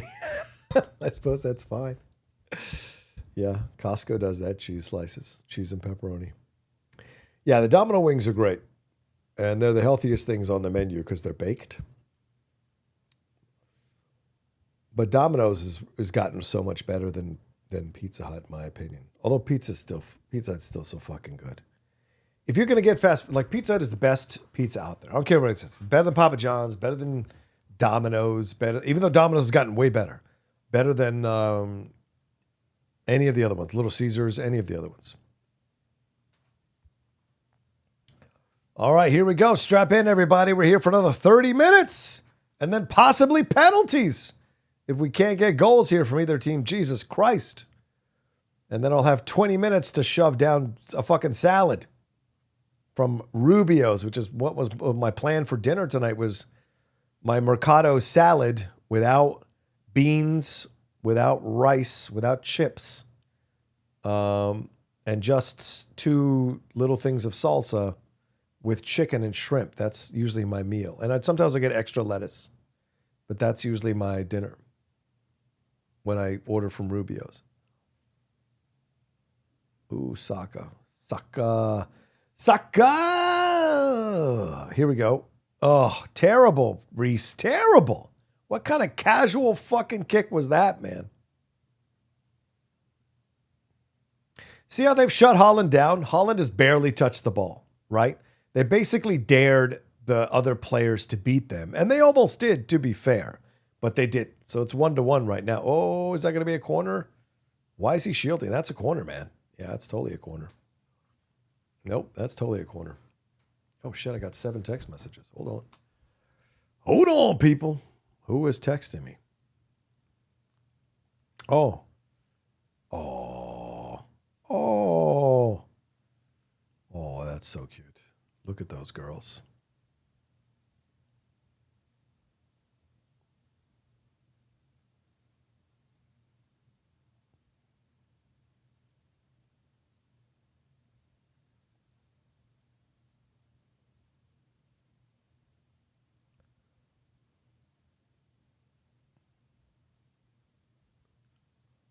Ooh.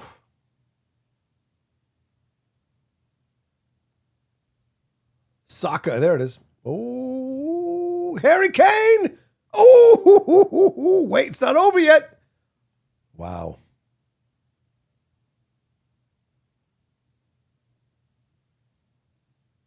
Saka again. Ooh, too far. Too far. At least they're attacking the goal. At least there's some kind of movement here towards trying to score a goal. Oh, goal! Jude Bellingham. What I tell you? All the way back in the first half. Jude has to grab the game by the scruff of its neck. 2 goals now from Jude Bellingham. He has become their talisman. It was Harry Kane. Jude has stepped up in Mexico, and Jude has stepped up here. Amazing. Amazing. Oh, look at that. A Mexican player who's cheering for England. I bet they're going to kick him out of the country. Look at that. Oh, Haaland. Look at he's so tired.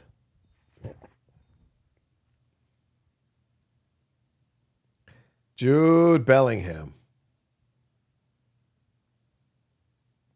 What a goal. What a fucking goal, man. I'm telling you, it's going to be England versus France in the final. England will absolutely dispatch Spain. Absolutely dispatch Spain. Look at that. That was a bad spill. Not as bad as that Manchester United keeper did the other night, but this was a bad spill. Like oh my God, you got to catch that. How does that bounce off your chest, dog? Ooh. How does this bounce off your chest? Oof. Look at that. He's a fucking pouncer is what he is. Look at Tuchel. He's like, I know it. But if Tuchel takes this team to a World Cup, he will never have to pay for a drink in England for the rest of his life. A meal, anything. Wow. I think they're the only team that can beat France is England. I really do. I think they're the only team that has equal talent on the field. Now, we'll see if Norway comes back and ties this thing and shocks the world. But, I just think England is a much more potent team. Hell of a game, hell of a goal. I was just going to say, why is he shooting from the outside? But there you go. The rebound is what you do that for.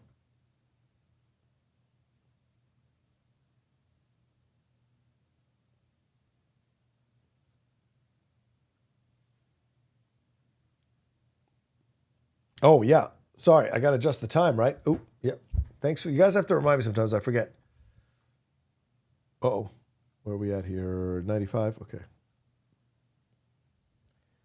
95.10? We'll go with that. Oops. 95.10. 95. God damn it. Score now is England 2-1. No stoppage time. Where are we at right now? 96, 95. Oh, I'm a little bit ahead on the time. Okay, so hold on. Okay, there we go. All right, now we're pretty much on tap. I think we're pretty much caught up. Yeah. All right. All right, 2-1. Thanks for reminding me, guys. 2-1, 95. Time's right. Now we're good. But yeah, hell of a goal there. Good job by Jude Bellingham to jump on that when he had the chance.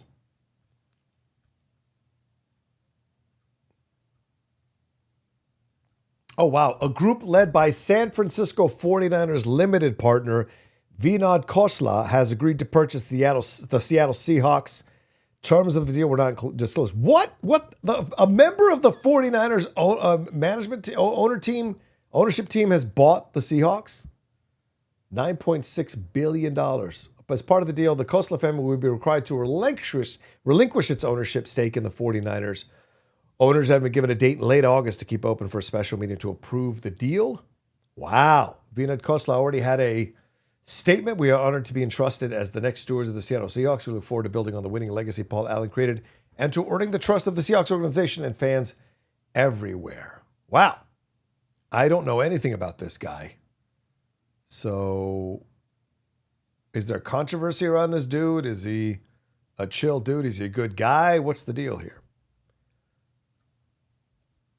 Vinod Khosla. Okay. He is an Indian American billionaire. Wow. Entrepreneur, venture capitalist. He's the co-founder of Sun Microsystems and the founder of Khosla Ventures. He's made his wealth from early venture capital investments in areas such as networking software and alternative energy technologies. Oh, alternative energy means he's progressive. He is considered one of the most successful and influential venture capitalists. Damn. I don't even know who this fucking guy is. That's amazing. He was number one on the Forbes 2026 Midas list and on the inaugural list in 2001. He helped create 40 companies that produced $150 billion of USD market value. His estimated worth as of May of 2026 is $15.6 billion.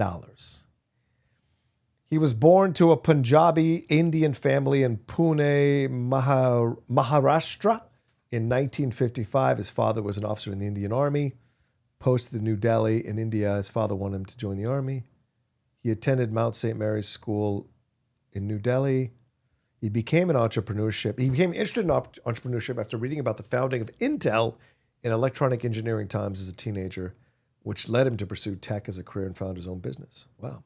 He was inspired by Intel co-founder Andrew Grove, who was a Hungarian immigrant who acquired funding for Intel in Silicon Valley. Son of a bitch, man. He came from almost nothing to make all this fucking money. Amazing. Damn, dude. That's determination. Determination, opportunity, belief. I'm sure assistance as well, but that's amazing. Oh, whoa. Oh, that's a penalty. That's a penalty. Wow. This could be it. This could be it. Don't tell me if they score the penalty. Do not spoil it.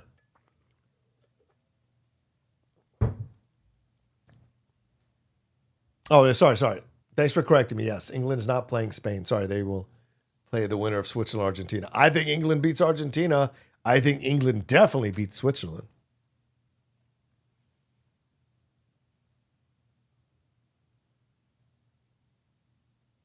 Oh, I don't know. Man. Because he's not making a play on the ball. He's just putting his foot in front of him. I don't know if that's a penalty. I got to be honest with you. I don't know if that's a penalty. Yeah, if he was going for the ball and then was kicked by the other player, then yeah. Yeah, I don't think it's a penalty.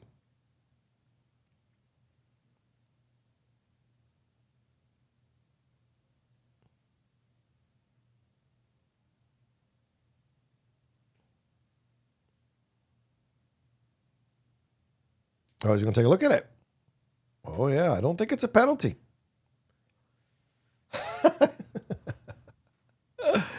Come on, man. Come on, guys. There's no obvious wants England to... Come on. You sound like just those Republicans. We have the House. We have the Senate. We have the presidency. But they're trying to steal the elections. What the fuck? You're in control of everything. Yeah, I don't think it's a penalty. If he had gone for the ball and he kicked his thigh or his calf, right, he throws his foot in front to try to get the penalty. It's not a penalty. It's not a penalty.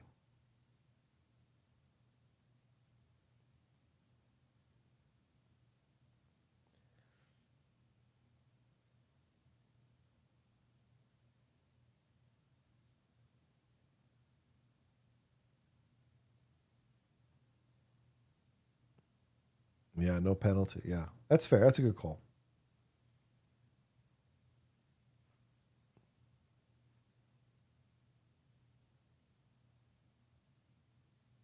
Yeah.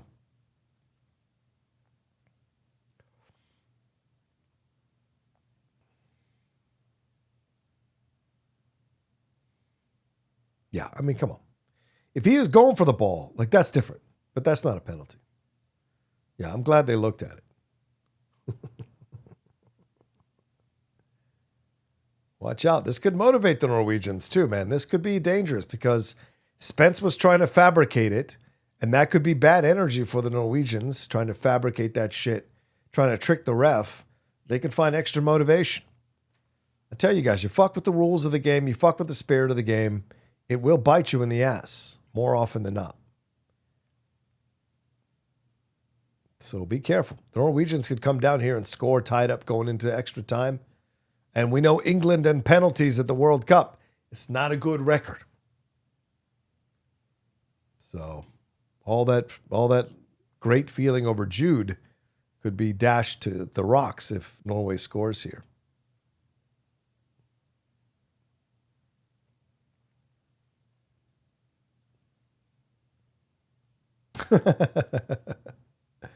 Uh-oh. Uh-oh.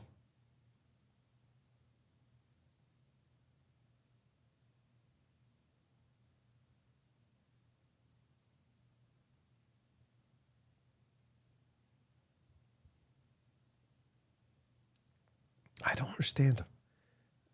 Uh-oh. Uh-oh. Oh! Oof. That's a corner. Good job, Gahey. A handball? Oh, come on, man. Not everything can be a cry. Did it hit his hands? No. Come on. No. He was turning away from it. That's not a handball. No, his ball. Yeah, his hands are absolutely. Yeah. Watch out here. Watch out. All right, guys. Please do not announce that they score a goal here. Don't put it in there until I say something.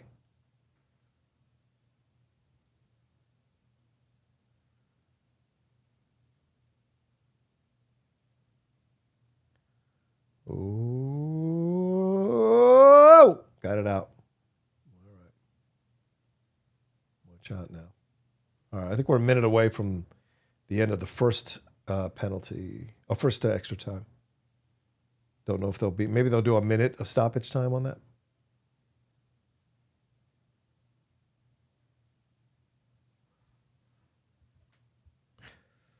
This looks hairy.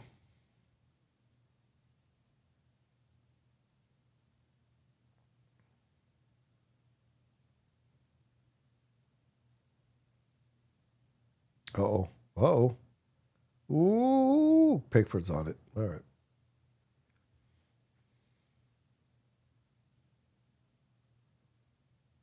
Yeah, they need a third goal. Put this game away. You got to get a third goal. I don't trust the England defense to hold on to a 1-goal lead. I know they did against Mexico, but that was all hands on deck, and they just absorbed the pressure. But I think England can be got here.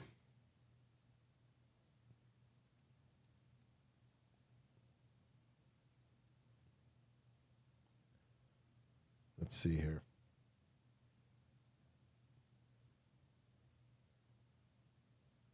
Watch out now. Watch out. Uh-oh. Uh-oh. What's he doing there?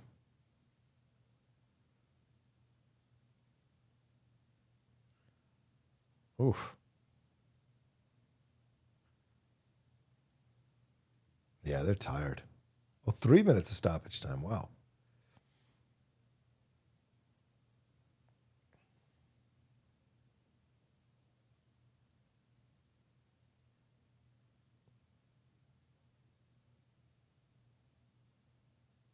Yeah.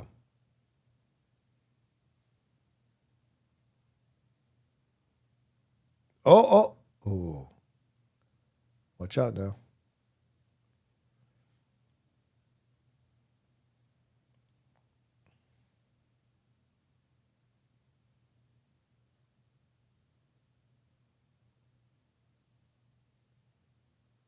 There. I thought I was going to send Harry.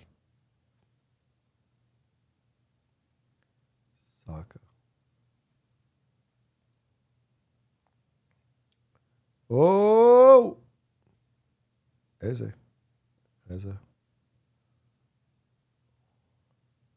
Oh, he's calling it? Oh, it's offside. Oh, okay. Yeah, these guys are getting... I mean, this is where Haaland could take advantage because England played that grueling Mexico game, and now they're in like stoppage time. They could get caught. England could get caught. But look, see, they want to slow the ball down. They don't want to rush necessarily. Good pass out there. Oh, he's got to find Kane. Osaka wants it. Does he want it for himself? Oh, horrible. Horrible. The referee was in the way, man. Why are you taking that shot? Just pass it around. I don't understand that. Matt Bryan says, John, if you're on keto, I have a great cookbook. I can email you. Sure, bro. I'm not on keto strictly. It's a kind of how can I call this? It's like an abridged keto type of thing, you know? That's what the place I was a part of kind of taught me about, like how to eat keto without being strict on keto, so to speak. Because there are allowances the keto makes that this diet doesn't make, but I am making those allowances. All right, there we go. Now what happens? All right. I'll be right back. I'm going to use restroom again. I'll be right back right after this.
All right, I'm back. John, English manager looks like the most English person I've ever Englished, except he's German, so he's not British.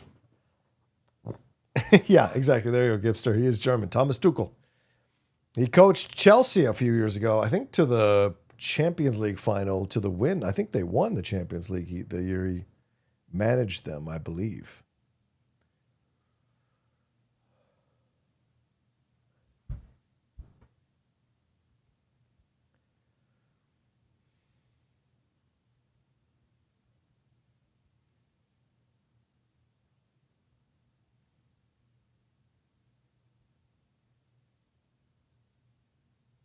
Oh, Haaland's off. Wow.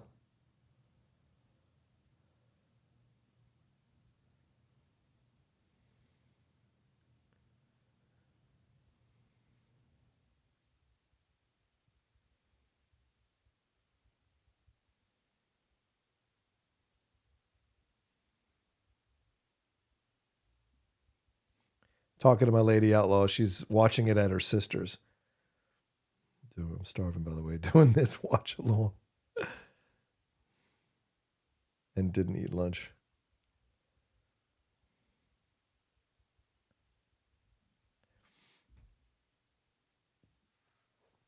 So here we go. I take it back, John. England's manager looks like Uwe Boll. Uwe Boll.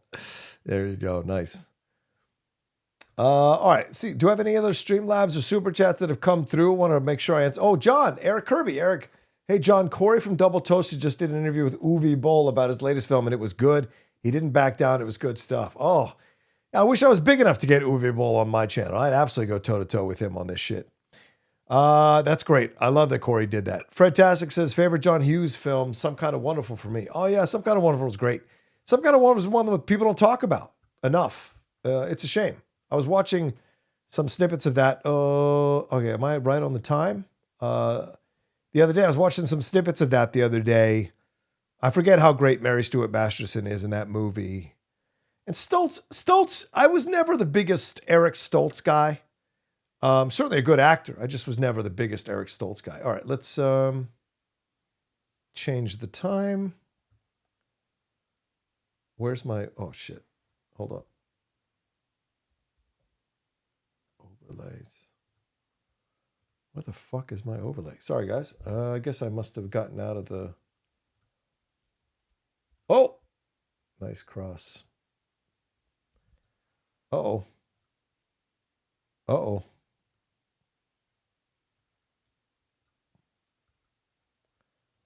Where the fuck is my... Okay, there we go. Hold on, guys. Where are we at? 106? Okay. 106. Okay. 106, 13, 14. Okay, I'm a little too ahead, so I'll just pause for a second and then play. 106. Okay, we're about there. He's like, my son is done. I don't have to watch anymore. All right, so Haaland is out. Hey, can you guys see? Am I on the screen? Can you guys see me? Am I on the screen? Just want to make sure you can see me on the screen.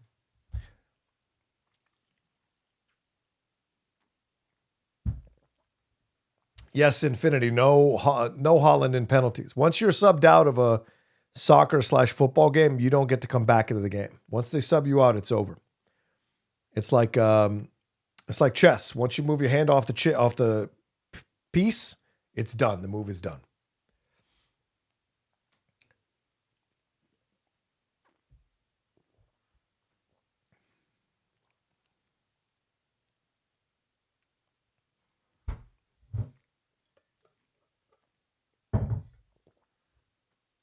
Oh, that was a push, I think.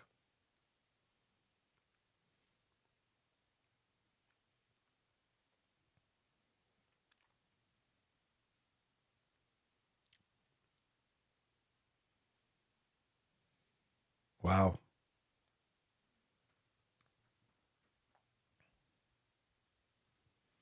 What did England do in the last World Cup final? Did they get to the semifinals? I forget if they got to the semifinals, or were they beaten by Argentina last 4 years ago? I forget who beat England to knock them out of the World Cup.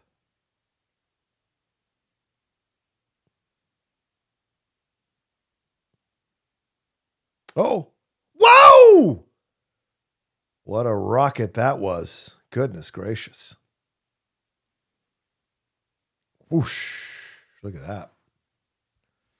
Well, I don't think they'd have pulled Haaland off if he wasn't tired or injured. Like, at some point, there's no point keeping him on if he's going to be unable to score. And if he gets the penalties, not having the energy to score. You know, that's a real possibility. Plus, you know, he could be getting injured or whatever. It's, you know, at some point, they just can't do it. Plus, like I said, the heat here, the 92 degrees, that's a tough thing. And Haaland is such a big dude, such a physically imposing guy. Uh-oh, here comes Harry. Send it. There you go. Saka will take it. Wait till Harry gets in there, Saka. Oh, he's going to... Oh, good move there. What? What kind of shot is that, Saka? You had so much space. Uh-oh. There's Eze. Who's it? Spence? Saka! Oh! What if they shot where the goalie wasn't? That could be an interesting novel concept. Yeah, if they get a third goal here, this is over. This is absolutely over. Norway doesn't look like it can score a second goal, let alone a third. But I do think they need a third one because I do think Norway has a shot at scoring a second one for sure. So I think they do need a third one. But they're playing dangerously again with letting the defense come to the ball. Nice kick there from Pickford. But no one's bombing down the middle. Uh-oh. Who's offside? He was offside? What? Uh-oh. They might have to take Jude off. How? Come on, Saka. Go where the ball isn't. Go where the goalie isn't. John, England lost to France in the semis in 2022. Oh, sorry. Quarterfinal, not semis. Okay. Oh, yeah, Jude's out. Oh, they're bringing Dan Byrne.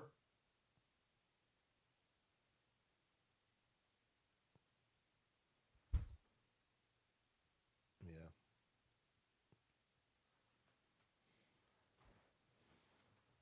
Second was a poacher's. That's a poacher's goal, that one. Oh, yeah, it seems, yeah. Good call there, Gulju Bros. They'll do just like they did to Mexico. They'll just park the bus and absorb the pressure and then look for a possible break.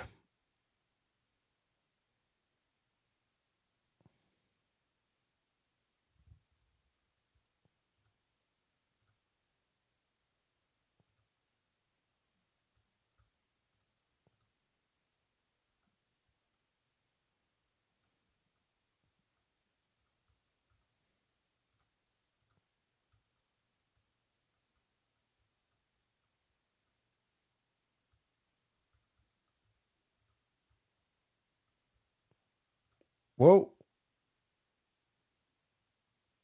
Yeah, Byrne coming in there.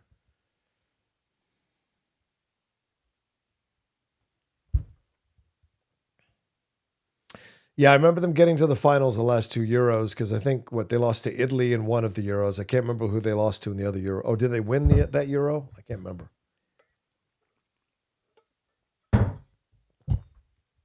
Yeah, we're 8 minutes away plus stoppage time.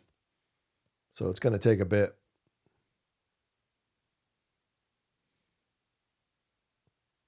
Yeah, the England fans chanting.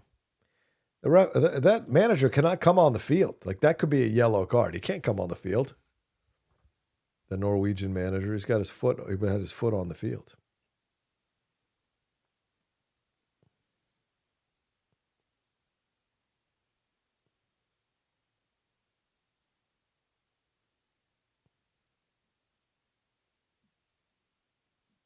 Ah, Spain. Right.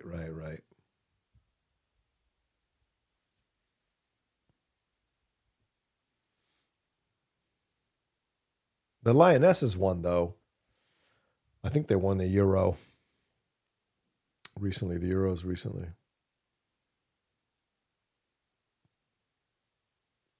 Yeah, they're just absorbing the pressure now. Watch out. See, this is where you need someone like Haaland who's 10 foot tall. Ooh, good deflection, but it's a corner.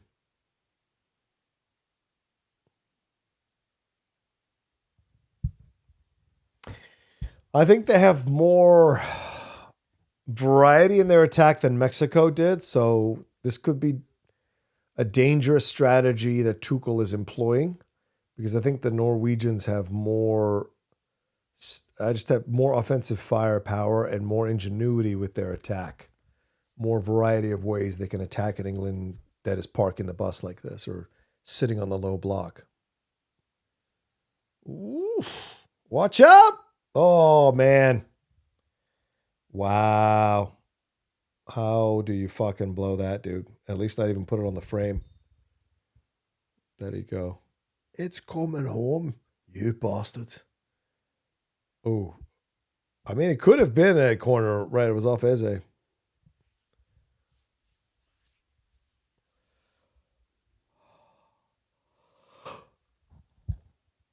Oh, the women won the World Cup. Okay. Right, because they had lost they had lost like the Euros before and then they won the World Cup, right? I think that's what it was. Chloe Kelly, was it the penalty kick or whatever? I remember watching that World Cup. The U.S. women just crashed and burned against Sweden. That was fucking embarrassing.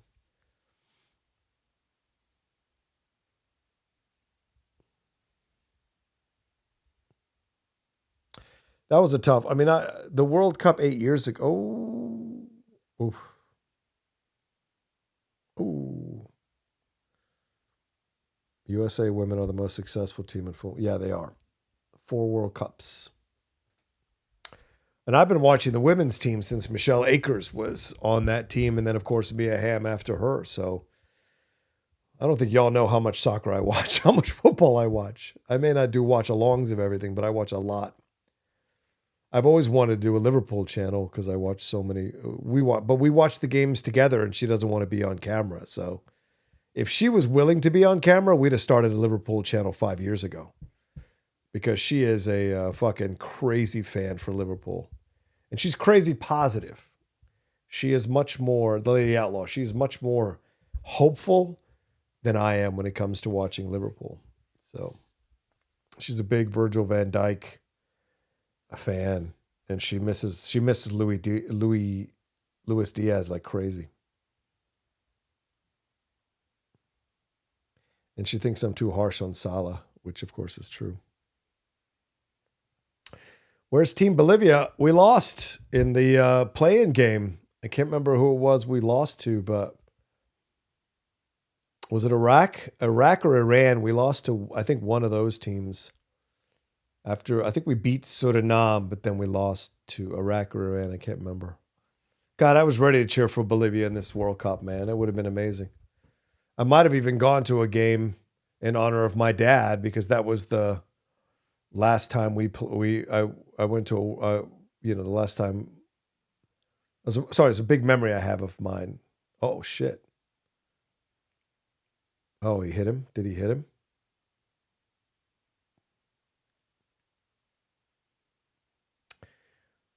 I am too. It's funny. The English have so much. Oh, oof. Right.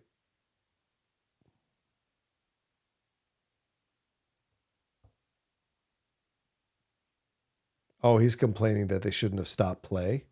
But actually, you do stop play in a situation like that when the ball's that far out of the box. Stu's right.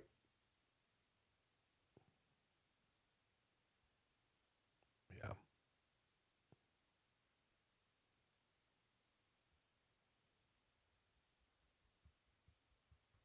It's funny. The English have so much line representation. Lines have nothing to do with that island besides the kidnapped ones. Oh, Jesus.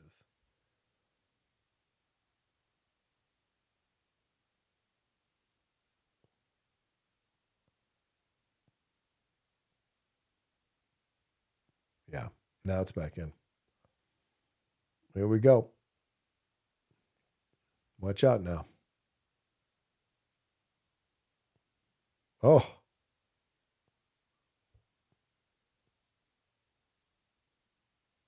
Yeah, Reece James is a strong player, man.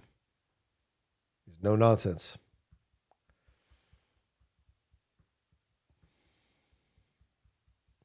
T. Let's see if I've missed any Streamlabs or Super Chats. No, answered them all. Just wanted to make sure if I've missed anything because we might be coming to the end here. So if you have any Streamlabs or Super Chats you want to send in before I go, feel free. And don't forget, I will be doing a live watch along in an hour and 15 minutes for the Argentina-Switzerland game. It's on a different link, completely different link. So, oh yeah. Ooh, I don't know. I think Guehi played him on side. That's close. Oh, look at her. She is like shocked.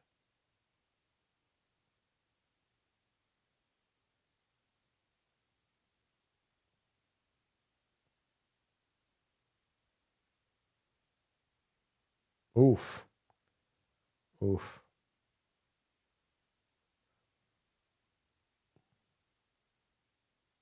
Stop trying to get fouls, man. Yeah, get up. Stop trying to get fouls, Harry.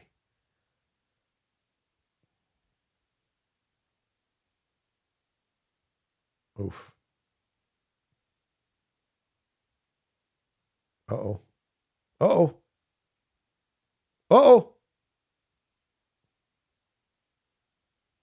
Yeah, they're just going to play this out.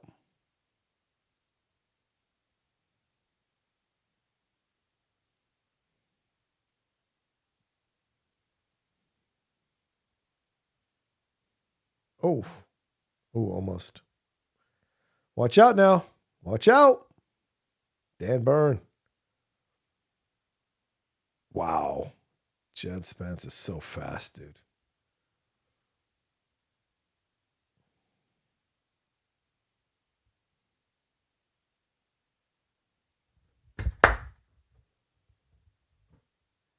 Is he bringing him in? What's going on there? Oh, is he? Player was taking it away. Oh. Oh, watch out now. This could be a third goal. Watch out. Send it in. No. I guess they just want to play out the string.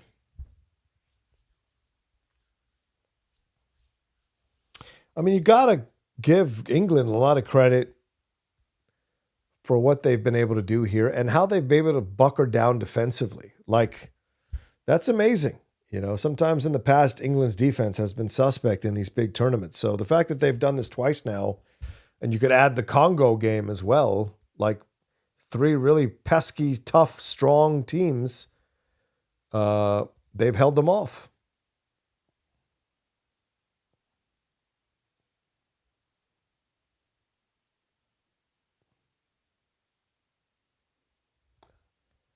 Oh, boy. Watch out, man. They could score here right at the last second. I mean, the Norwegians could get a quick little run here while England turns off for a second. You never know. I've seen it happen. Oof. Yeah, these guys are tired. Oh. Uh-oh. Uh-oh. Oh, yeah, lost the ball. Shouldn't have done that, bro. What were you trying to do? Watch out now. Watch out. Watch out. Ooh.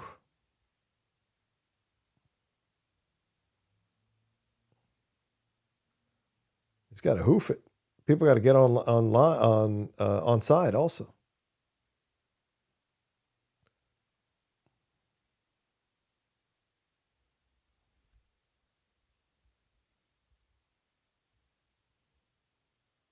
No.